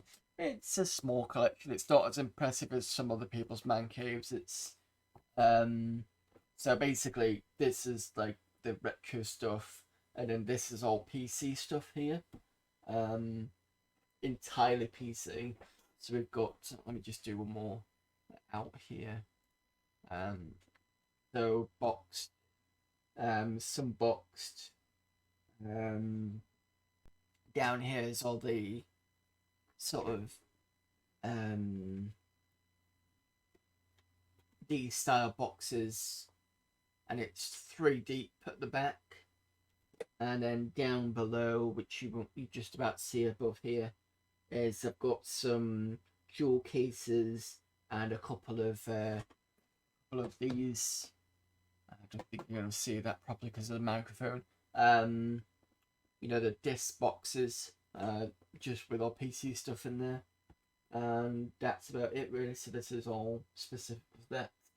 I need to rechange this a little bit because this section's got a load of loose CDs, and I've been archiving some of those on archive.org, so I need to finish doing all that.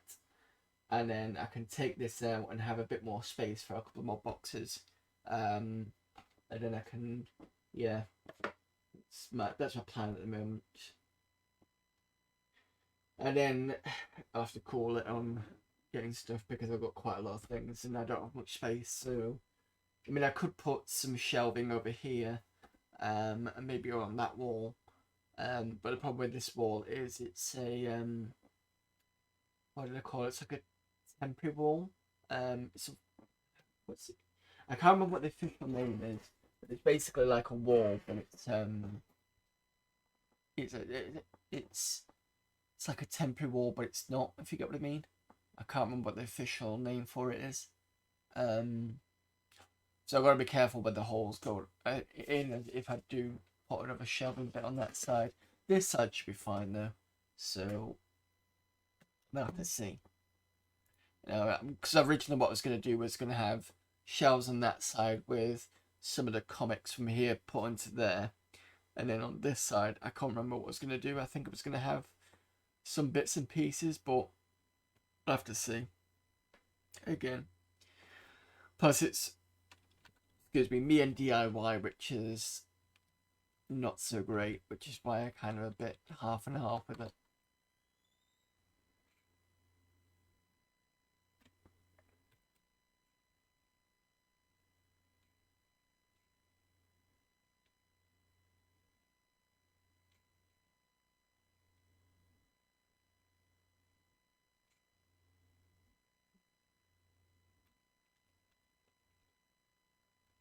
No, I don't want to attack eye.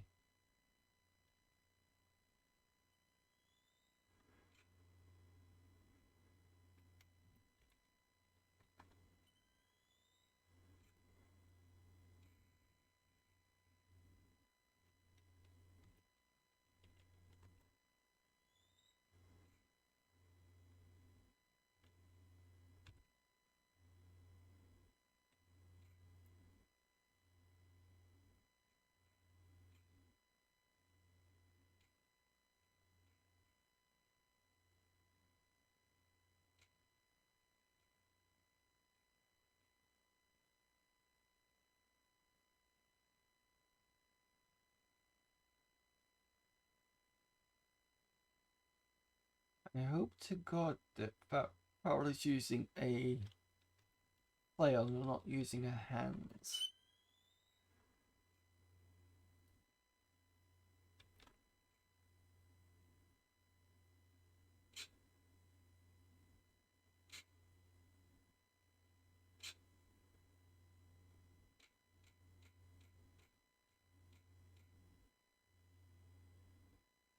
Yeah, she is, that's fine.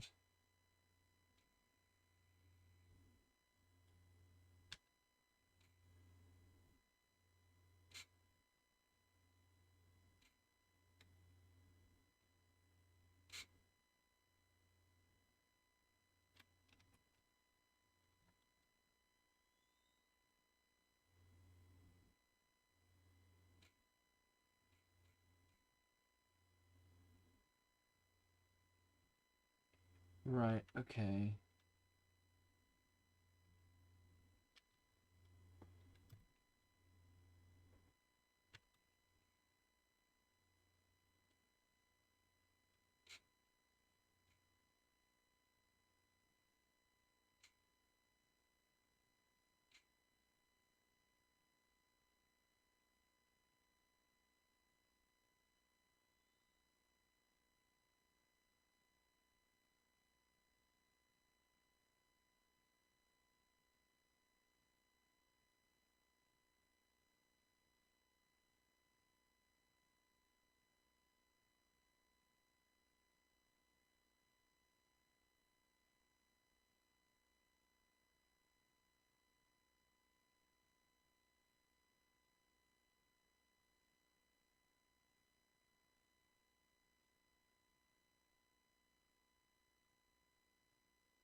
You're surrendering.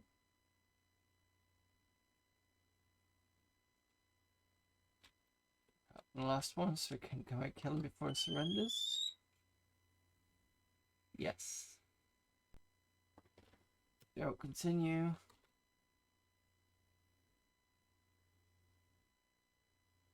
We need to go and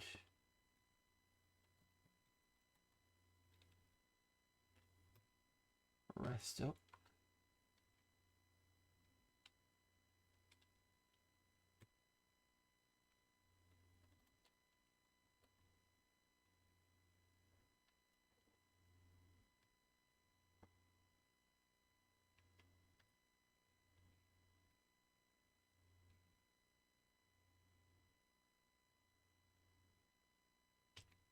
Can rest.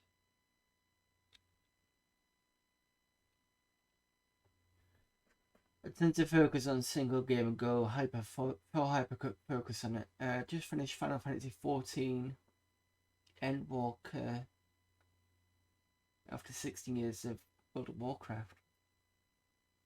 Yeah, I did a lot of what was the MMORPG that I kind of really went in for? I played around with a few. One more day be fine.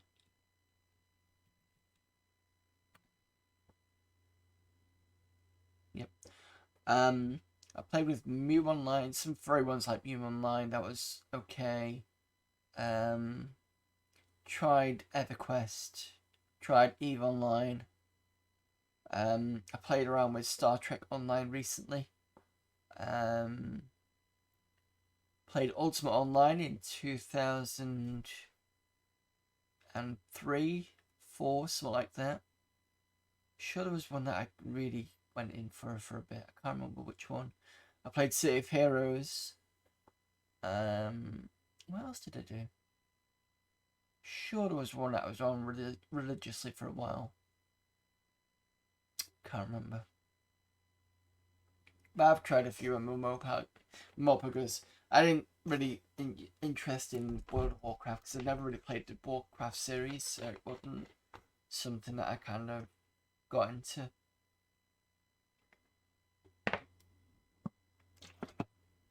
I've also tried Shroud of the Avatar, but very tentatively. I've only done a little bit of it, not really gone back into it. I suppose the difference is with the mobile because now is with me working, it's not like I'm a student anymore, so I don't really have time for it. And then I've got all these other games to play. I mean, this is why I stream, so that I can kind of split my time with different things and actually get through some games rather than watching everybody else doing it all the time. So it's fun for me to do it that way. I've played the older ones. Yeah, I played the first one I played was 7, and I finally completed that thanks to Retro Asylum Game Club. Was it last year? Because I previously I'd managed to get up to, is it the mountain bit before the boss, and I think I did actually do the first form of Sephiroth, and then I finally completed it all the way through thanks to again Retro Asylum. Played 8, and I'm trying to play through it at the moment. I'm not a big fan of 8. I find 8 a bit. It took me a while to remember why I hated 8. It was I hated the character Squall. He was so fucking emo and annoying. I felt the graphics, they tried to be a bit detailed with it and it didn't quite come off as well. So 7 had that kind of blocky kind of look to it and it kind of worked. I mean, they both had cutscenes that were more detailed. But I think 7 did it better. 9 I haven't played, didn't try.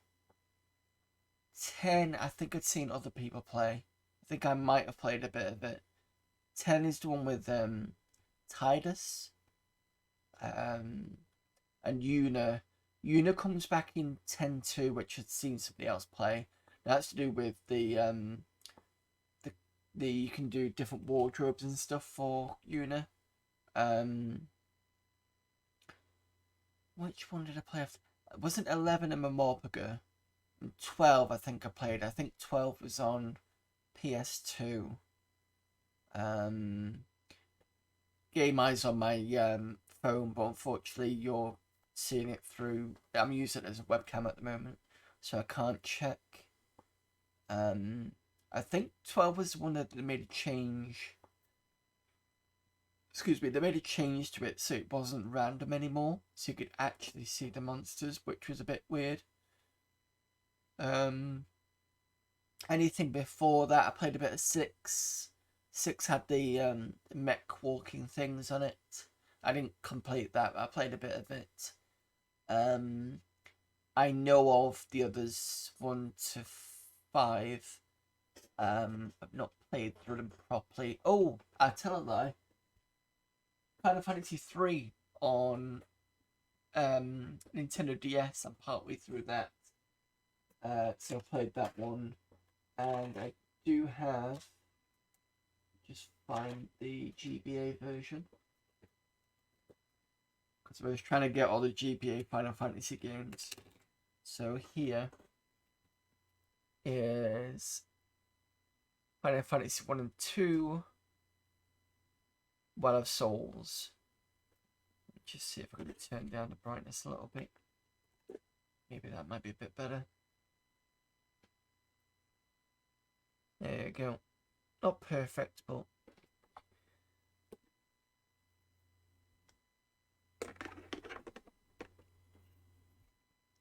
seven is good. 10 was awesome. Auron was epic in Final Fantasy 10. Was Auron the guy with the one at the beginning? He's like your mentor or something. I'm not sure if that's him. Tidus and Una, yeah. I heard a lot of good things about Final Fantasy Tactics. Might try it sometimes. Available from my iPad, I think. Red Coat, Big Sword, yeah. I think I know which one you mean. I think I did have back then a Final Fantasy crush. It was kind of weird to talk about. The witch with the goth witch. I think she was in 10. Didn't she have some sort of cactus with her or something? Or is that one of the beasts? I can't remember. Yeah. Okay. Let's move on from that.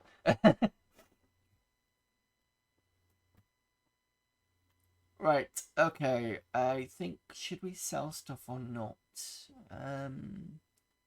Let's go for another. What did I say we were gonna do? So we're gonna have a fight, and then I was gonna.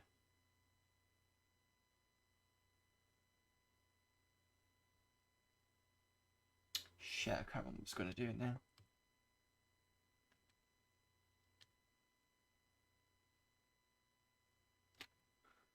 Give me a moment while I was to try and remember what I was gonna do. Oh, that's what I was gonna do.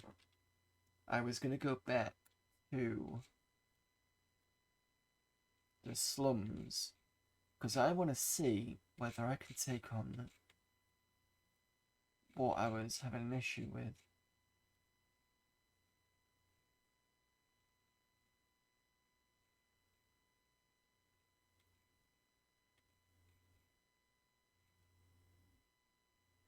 So what I might do is I might pop back into town, dump the stuff off.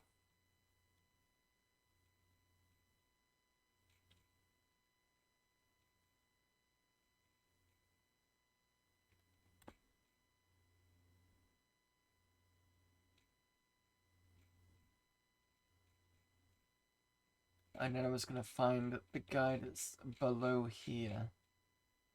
And I think you've got to go around a certain way to get to him. And it should give you a quest. Or it was a quest, sorry.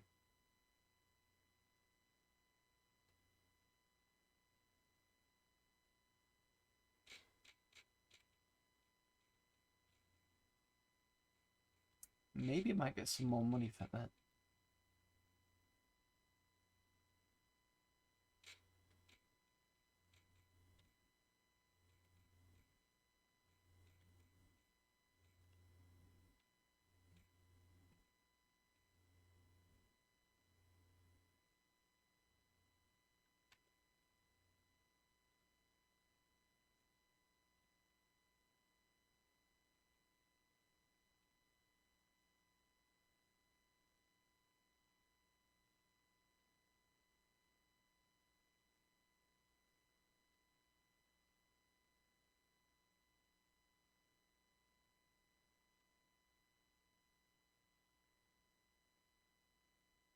Let's sell this.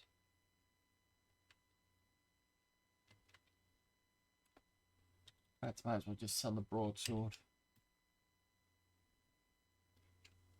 Exit that. And then I think Sturm has some items.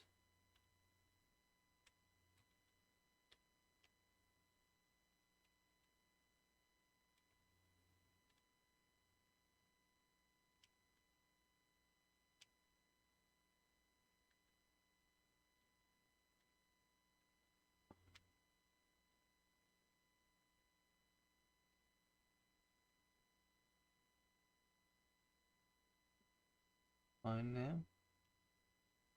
Now we can do a full share.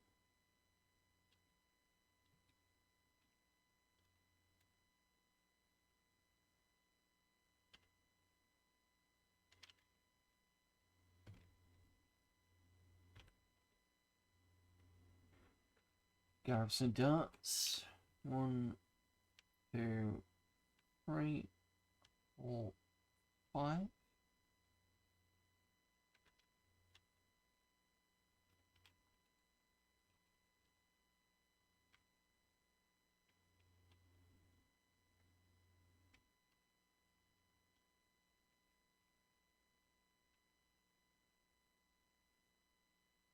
One, two, three, 4, 5, 6, 7, 8, 9, 10.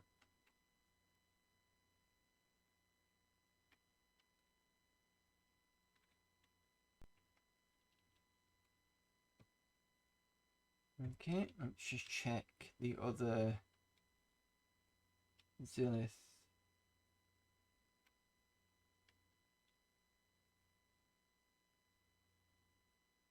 $91 arrows, got plenty. Okay, let's exit there.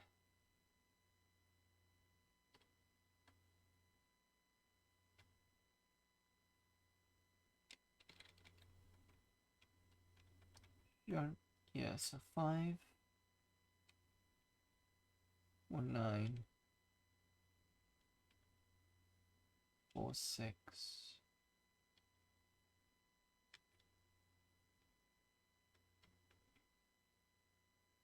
He's ready for another level. Yeah, that's fine. Making sure that everybody's still got the correct levels.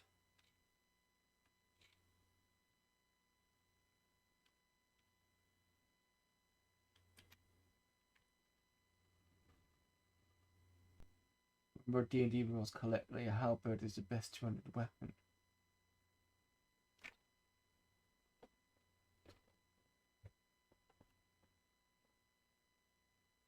Actually, what am I doing? I just need to go into the back of this.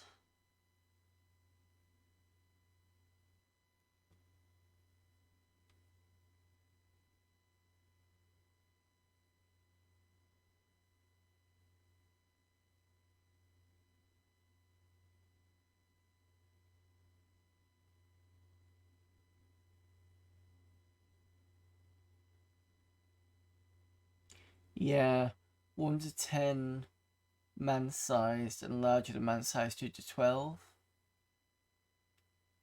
I could probably switch that with the Gisami Folg. Sorry if I butchered that. Because then that'd be the equivalent to a two-headed sword, I believe.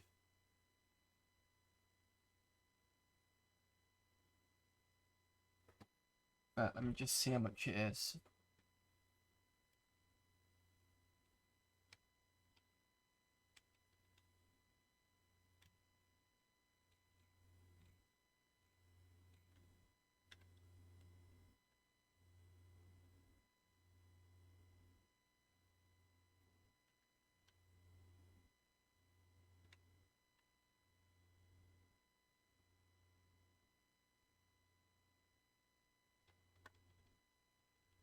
It's only 9 gold pieces. Alright. Tell you what, Sturm can have that.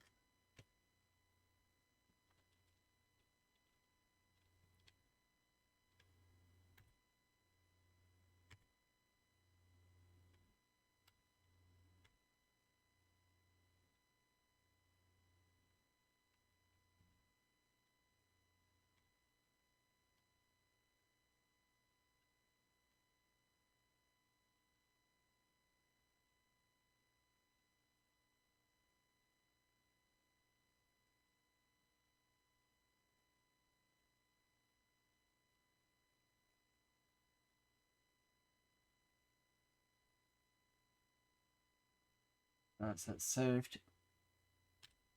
Thanks for that. See if that makes a difference in some respects.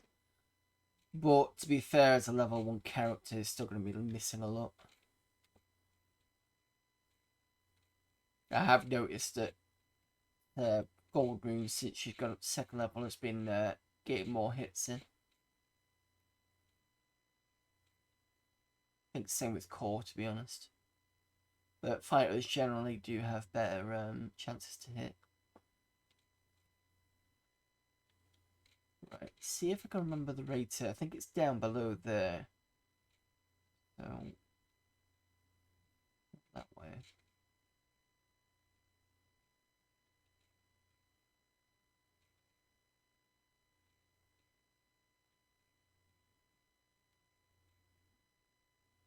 I think it's down this way.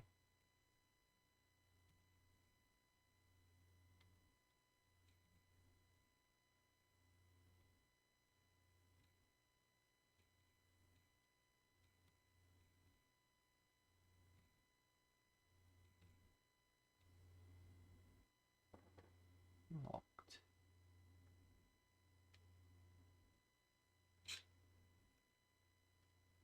I think what I'm going to do is I'm going to camp and wait a while.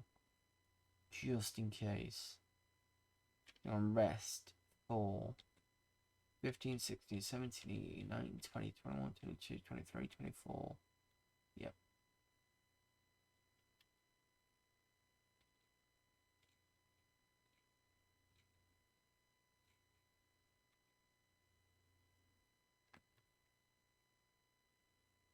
He bursts into an elegantly panelled room. A small man sits hunched over a table by the east wall. He sets down his pen and gazes sternly at you. Well, he demands, what do you do? Talk. Nice. I may have a use for you, the man says. Some time ago I ordered a special potion. The potion is ready, but I can't leave to fetch it. Bring it here, I pay well. What do you do? Accept the commission? It waits in a booth in the Old Rope Guild, a short distance to the southeast from where you now stand. Speak my name, Olo. Right, so this is what we did last time. But if I remember last time, the place was guarded by pretty powerful monsters, and we've leveled up since then, so let's see if we can actually take them on. The Old Rope Guild, short distance to the southeast from where you stand. Okay, go back out the door. Southeast, let's have a look.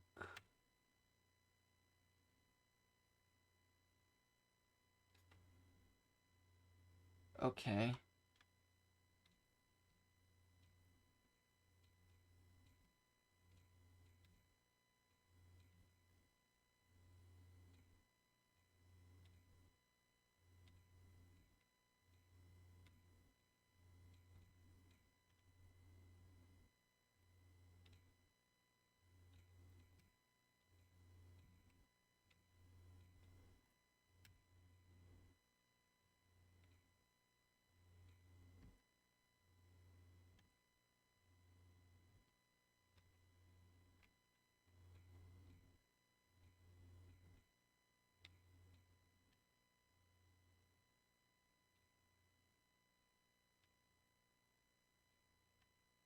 don't remember which direction it was. I think it was around here.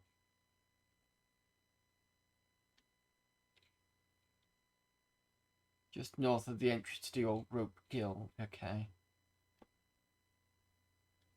Can't have area map here.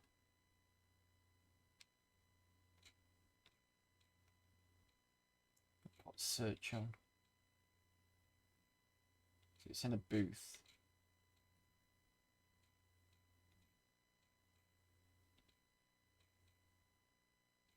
Ah, shit, I'm gonna get lost here. Right, okay. Map time. So this is gonna be... Right, give me a sec. So I have to draw the map.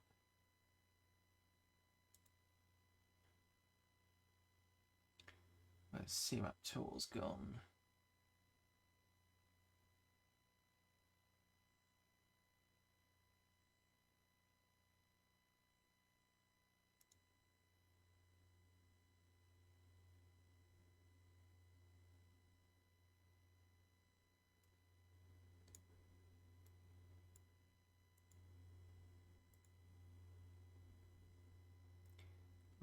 I will...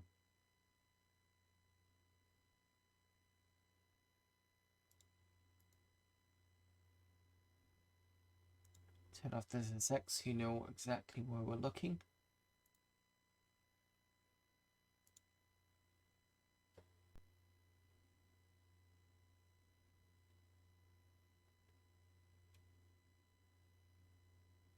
I need to find out where I put a CMap window. Webcam. CMap is there.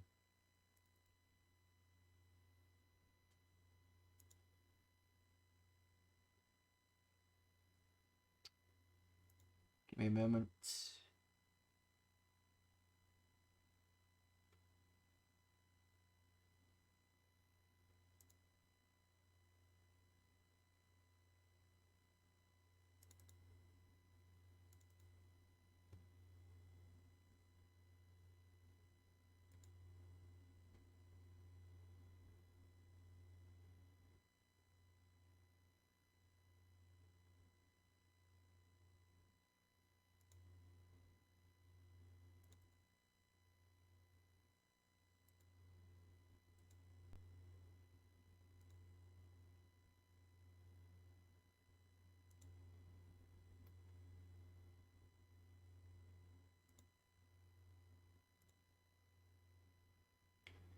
Right.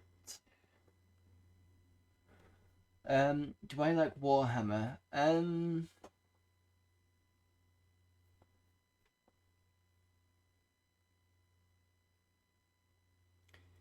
not... It's not something I'd go out and desperately play. If I'm playing, I'll probably play roleplay stuff. Because I know there's two types of Warhammer. There's 40k, which is wargaming, and there's fantasy, which is more roleplay style, I think. I could be wrong on that one. But I know there's some fun bits in there, like Blood Bowl's part of the Warhammer universe, as far as I remember. So I vaguely know very small bits about it. In fact, actually, there's at one point I wanted to do a Blood Bowl stream for the DOS. I just need to get the discs for it. I do actually have PC version of Blood Bowl and the DS version, which is fucking awful. Because the stylus doesn't seem to work properly on it. I don't know whether it's my machine or whether it's just generally, but that's what I found. But I could never get my head around Blood Bowl. I've only played it a few times. So I'm not massive on Warhammer. 40k sci-fi fantasy. 40k sci-fi fantasy World of Sigmar, Curse God, Sulks, that stuff. The other thing I have played is Space Hulk, because that's part of that series as well.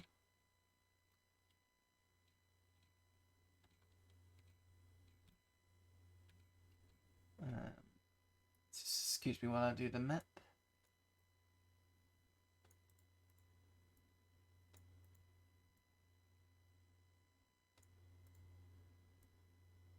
It's twice this week I've used this now.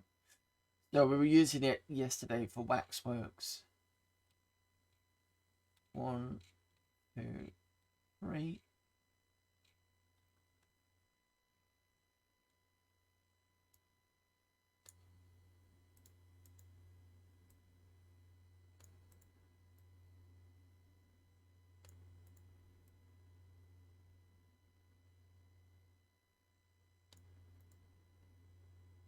And then up 1.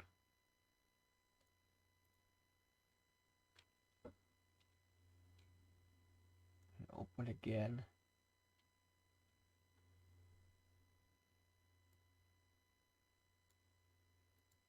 And you got a left, a right.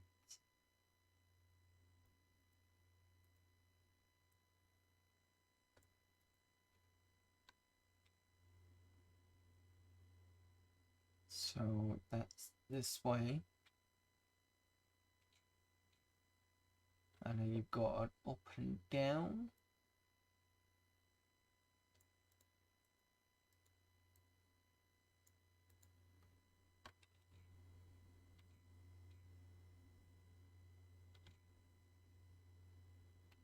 And then you've got a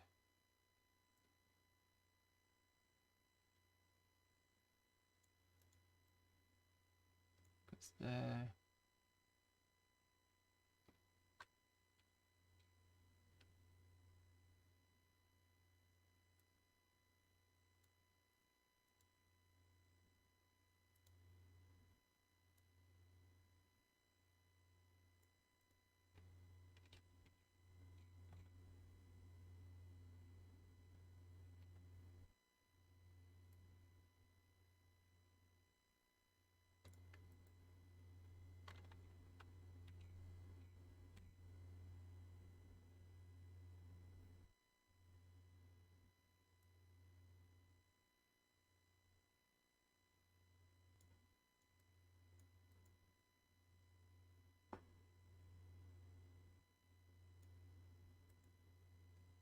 Just give me a moment.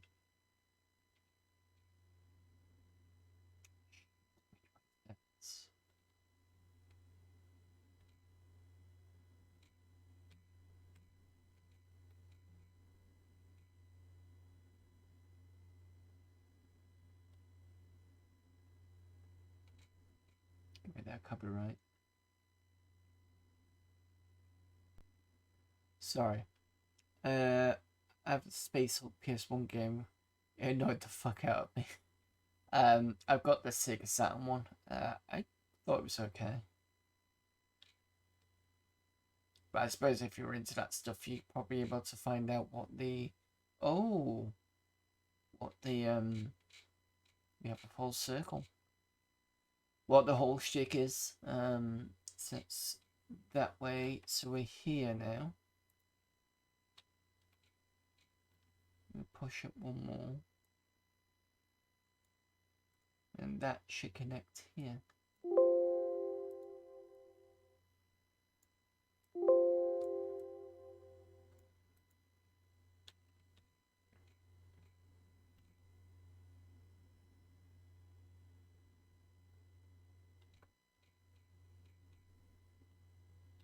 Right, so we are there. We're going to go all the way down to here.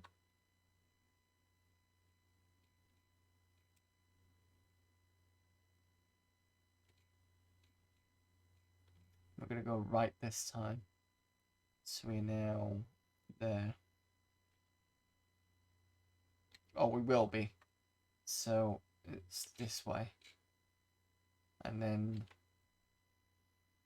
down here.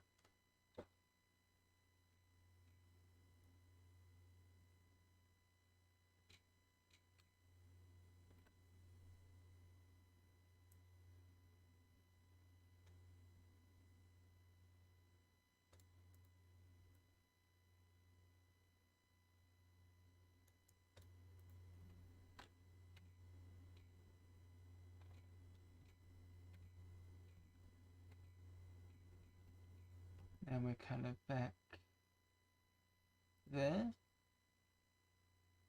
Problem is this makes it a bit harder to look at, so what I'm going to do is I'm going to space this out a bit more.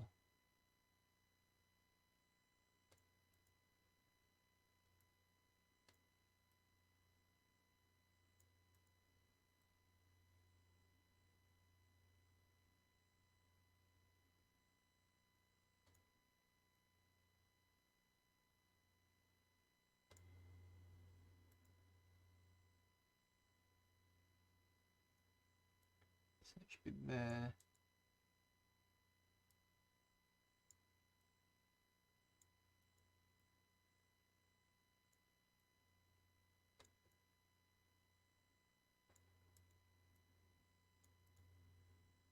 Okay. It's a bit messy, but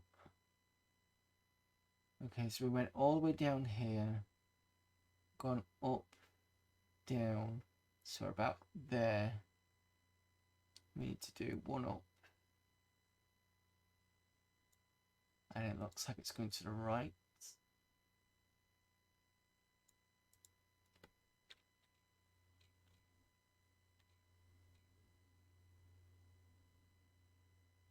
And we're going back on ourselves.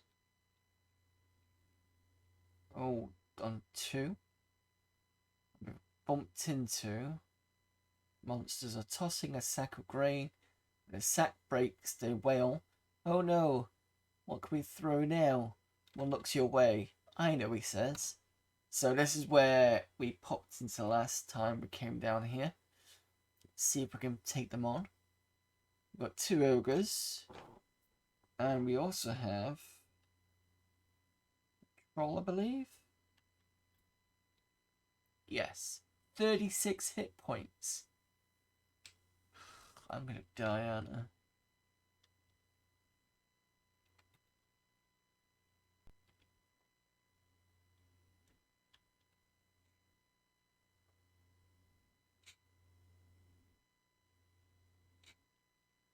Well, at least I can't go further down than that.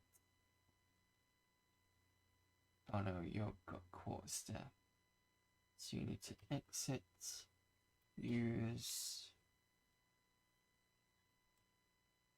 Hopefully they've got a lot of money though.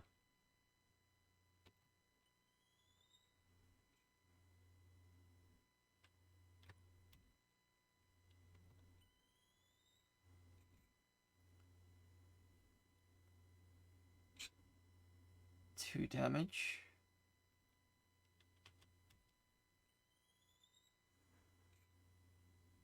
I don't know what happened there.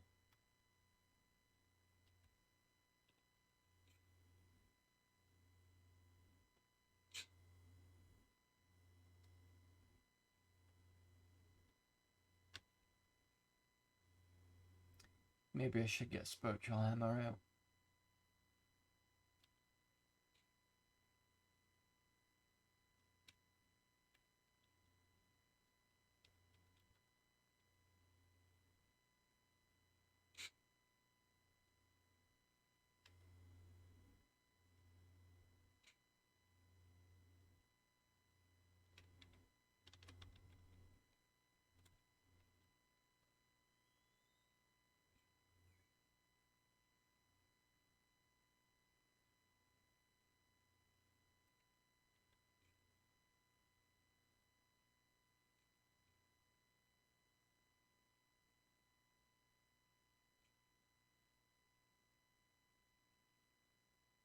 Fuck, how many bloody hits? Shit. Ain't got any fire.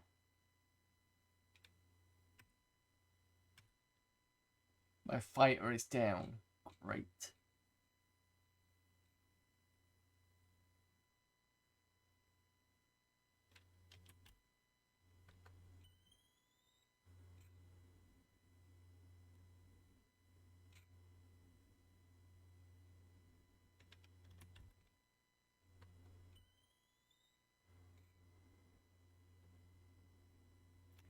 Right, use Virtual hammer.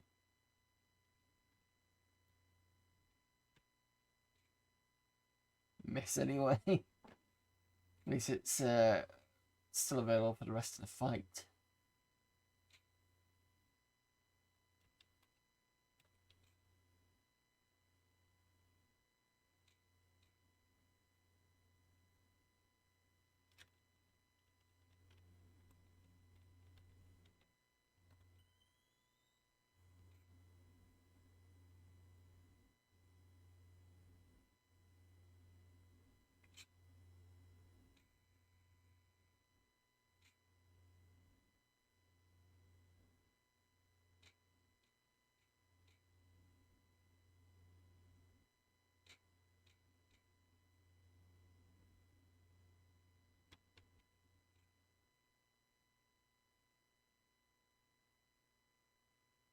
Evening there, geeky chappy. If you're interested in if you're interested in easy reading fantasy novels, recommend David Eddings' Elenium series. Diamond Thorn, Ruby Knight, and the Sapphire Rose, great books. I have to put them on reading bit at some point. I've got lots to read anyway. I've even got the Odyssey and Iliad. It's part of the classics. At some point I'm going to need to get rid. You need to get them rid as well. So if I ever get round to it, I will try it.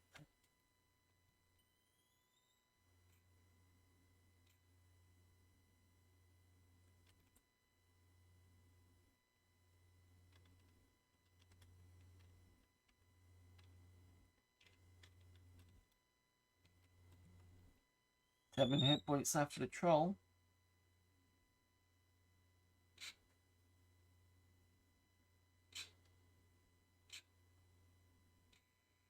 Shit. These trolls have got quite a lot of attack.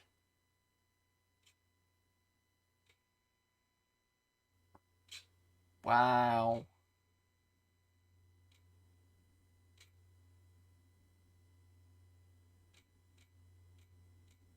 We've got a thief left.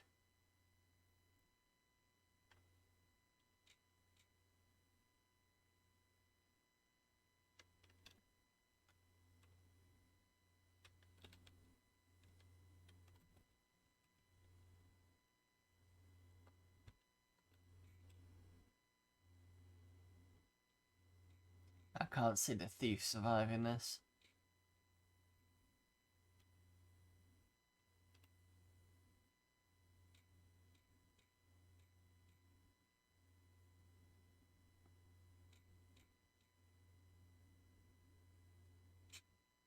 $11 damage. Fucking hell.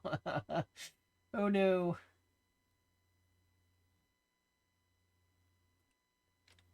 Braving the troll room again, I see. Yeah, I mean we'd leveled up since last time because I said I was gonna do some grinding off stream, and I did do.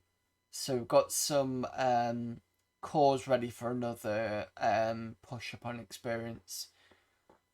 I think Gold Moon she was ready for another one, and we've just done the lizard area you've missed. We've finally got through the lizard area, the one with the lizard plus three of his pets. Got told about the Pool of Radiance, got given a fuck ton of experience and some more kind of +1 gear, which meant that Farrell finally has enough to level up. But as you already know, it takes 1,000 gold pieces for any training to get up to the next level, and it's the grinding of that I need to get through to now. So yeah, I'm gonna have this week cutting out for me just to kind of watch other people whilst grinding away ready for the next section, so you don't have to spend another 2 to 3 sessions of watching me grinding, which is not the most interesting things. But yeah, let's just nip into Windows so that I can actually have a screensaver.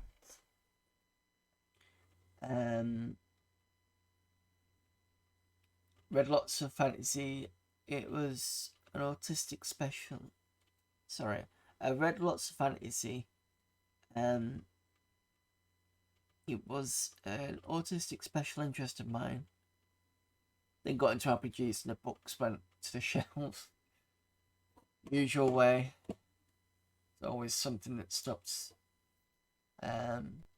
Gets into, gets involved in things. Like with me, it's watching other people and streaming myself now, so it's where time goes, really. But, I'll get around to reading, back to reading soon. I don't see why not. Right, so let me save the C map as what we're going to save it. It is it the old rope? I'm just going to call it old rope for now, and then put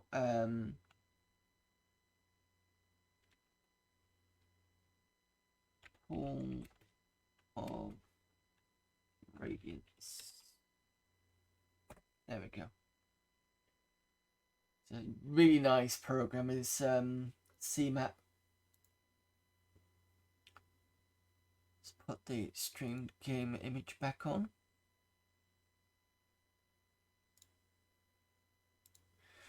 Okay, so we've done a bit more, a touch more grinding. We've got some nice new gear, just a small amount. Got some more potential levels up, but that needs sorting out, so I'll do that off stream, like I said. And what else have we done? We tried the troll area again, and that's just failed. We've also got a potential of going at some point to So-Called Keep, but that's full of undead, and I tried that, as I've already said, off stream, and yeah, that wasn't fun. So yeah, hopefully next week we'll have some more party members up and leveled up. We'll have to see. If not, I'm not sure what. We'll have to just keep grinding until we get there, I suppose. Because I don't know of any other way of doing this other than selling all the nice gear. But why would I want to sell all the nice gear? It's supposed to help me, so yeah. Knights of the Old Republic, WoW, Star Wars, The Old Republic, Fantasy. Why read your book when you can be in one? Yeah, that's a good point. Yeah, that's a good point. I mean, there's enough information in the Adventurer's Journal in this for all the little spots of you listen to this, that, and the other. You've probably read the manual for this, so you probably know what I'm talking about. But yeah, thanks everybody for popping in, and I will be back on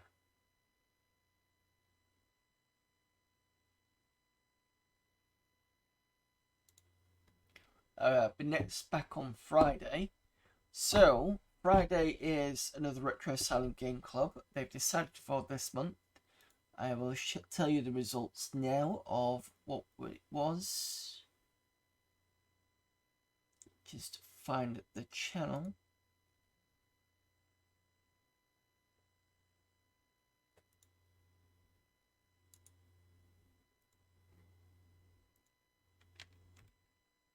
No, that's not what I wanted. Always get the wrong keyboard. Right, so out of Creatures, Rambo, First Blood Part 2, Whizball, and Action Biker, the results are as follows. Creatures got 12 and is the bottom of the pack. Rambo, First Blood Part 2 got 19 votes. Action Biker got 24, and we suspect somebody was spamming that one because Action Biker isn't well known for being a good game. And the winner is 31 votes, Whizball. So that's what we're going to be playing on Friday. I have already got the image for it up and ready to go. So we'll show that off now for nostalgic reasons. So that's that. That's what image is going to be on Friday.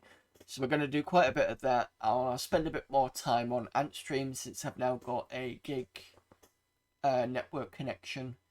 Facts that came today. So this here, let me just switch over to Upstream Cam. So this is my new switch. It's a gigabit Ethernet, and it's now giving me a lot better speeds, because last time I was actually using, excuse the dust, but this is what I was using last time. It's old school 100 megabit kind of, yeah, fast Ethernet switch. It basically means it's 100 megabits as far as I remember. So as I tested the other day,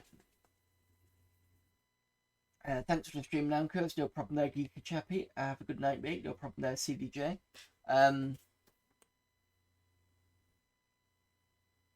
Oh, hang on. I'm assuming you've been revisiting the main council room back in town every now and then to get rewarded experience. Yeah, so when we first went in there was like a few proclamations. Most of those have gone now, apart from C1, which talks about SoCal Keep, which I went off stream and found it was full of undead and not worth looking at the moment.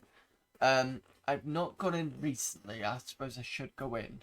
I don't think they'll give me anything. As we can do that next week anyway and see what happens. I'm just gonna grind between now and then and see if I can get some more experience done, dusted. So it's the same before. Oh yeah. So now that I've got the gigabit stuff, I can do a bit more ant streaming. If you remember last time when I was playing it, there was occasional blips on ant stream, and that's because of the limit of the network. And I've tried it recently. I think, when did I try it last time? I think I tried it yesterday. Yeah, because I was playing a bit of Splatterhouse at the beginning. I wanted to make sure that the there's like a sign that comes up when it drops the connection, and that didn't come up at all. I had no issues with any of the games, so it's looking, that's basically what was causing the issue, which is good, and that's done and fixed and out the way now. So what we can do is do quite a bit of Whizball, spend maybe an hour, 3/4 of an hour on Ant Stream, so at least I can get both of those in. Yeah, and I've already played Whizball, so I know exactly how it works now, because the YouTube channel that I've got up here, I actually did the ZX Spectrum version, and then I went back to it, and yeah, finally actually worked out how to play it. And some of you already know that I've played it on the Amiga for Amiga Mondays anyway, and that was a fun one. So it'll be interesting to see how the Commodore version compares, because I've never played, I don't own a Commodore 64. Amiga, yes, but 64, no. So it'll be interesting to see what that's like. Let's pop this back in. Right, and then Sunday, we're going to be back with Tomb Raider, The Last Revelation. We've got 2 levels left before that gets completed. And then once that's completed, I'm going to go back to the Dreamcast. And we have the recently done Postal game for the Dreamcast. And that's what we're going to play after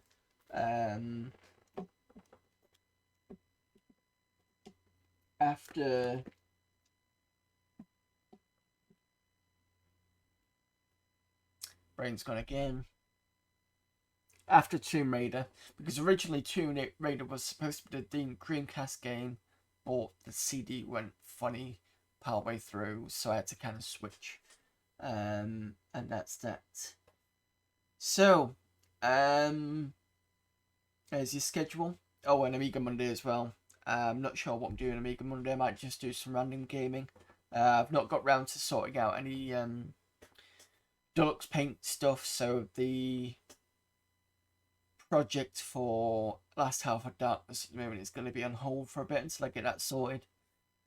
So we could just go back and do some.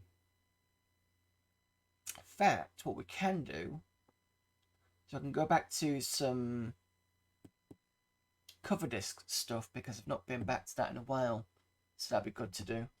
And then we can do a bit of Wasted Dreams because I need to get back to that and finish that off.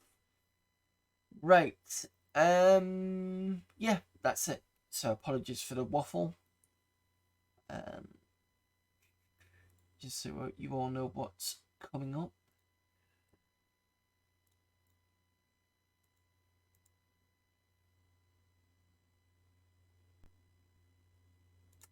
Right, let's see who is available for raiding.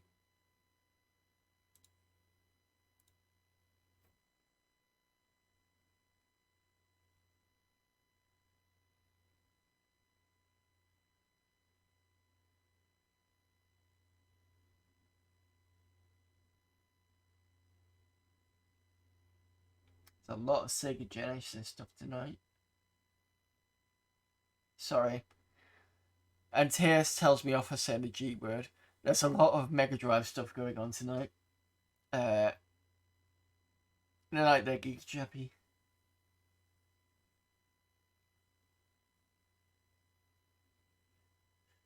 Oh, a bit of a choice. But actually, what I'm going to do is it's somebody's birthday stream. That's Last Time Lord. It's playing retro faves on multiple platforms. Let's see what they're doing right now.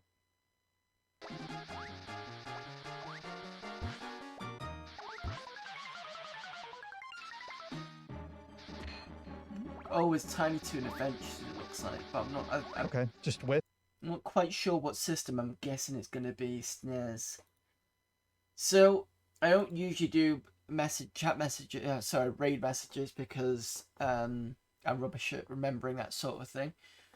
So since it is this birthday stream, we're going to do a raid message. So we're just going to say raid message is happy birthday raid. There we go. So that's the raid message. Let's get raiding the Last Time Lord.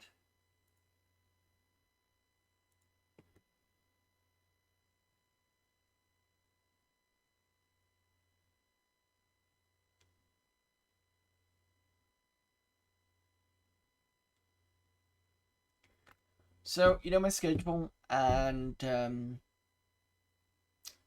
yeah, pop back in whenever whenever you're able to. Thanks everybody for popping in. It's been a great stream. This AD&D one seems to be pretty good for at the moment, so that's always a good thing. And yeah, I'll see you next time. So until then, bye.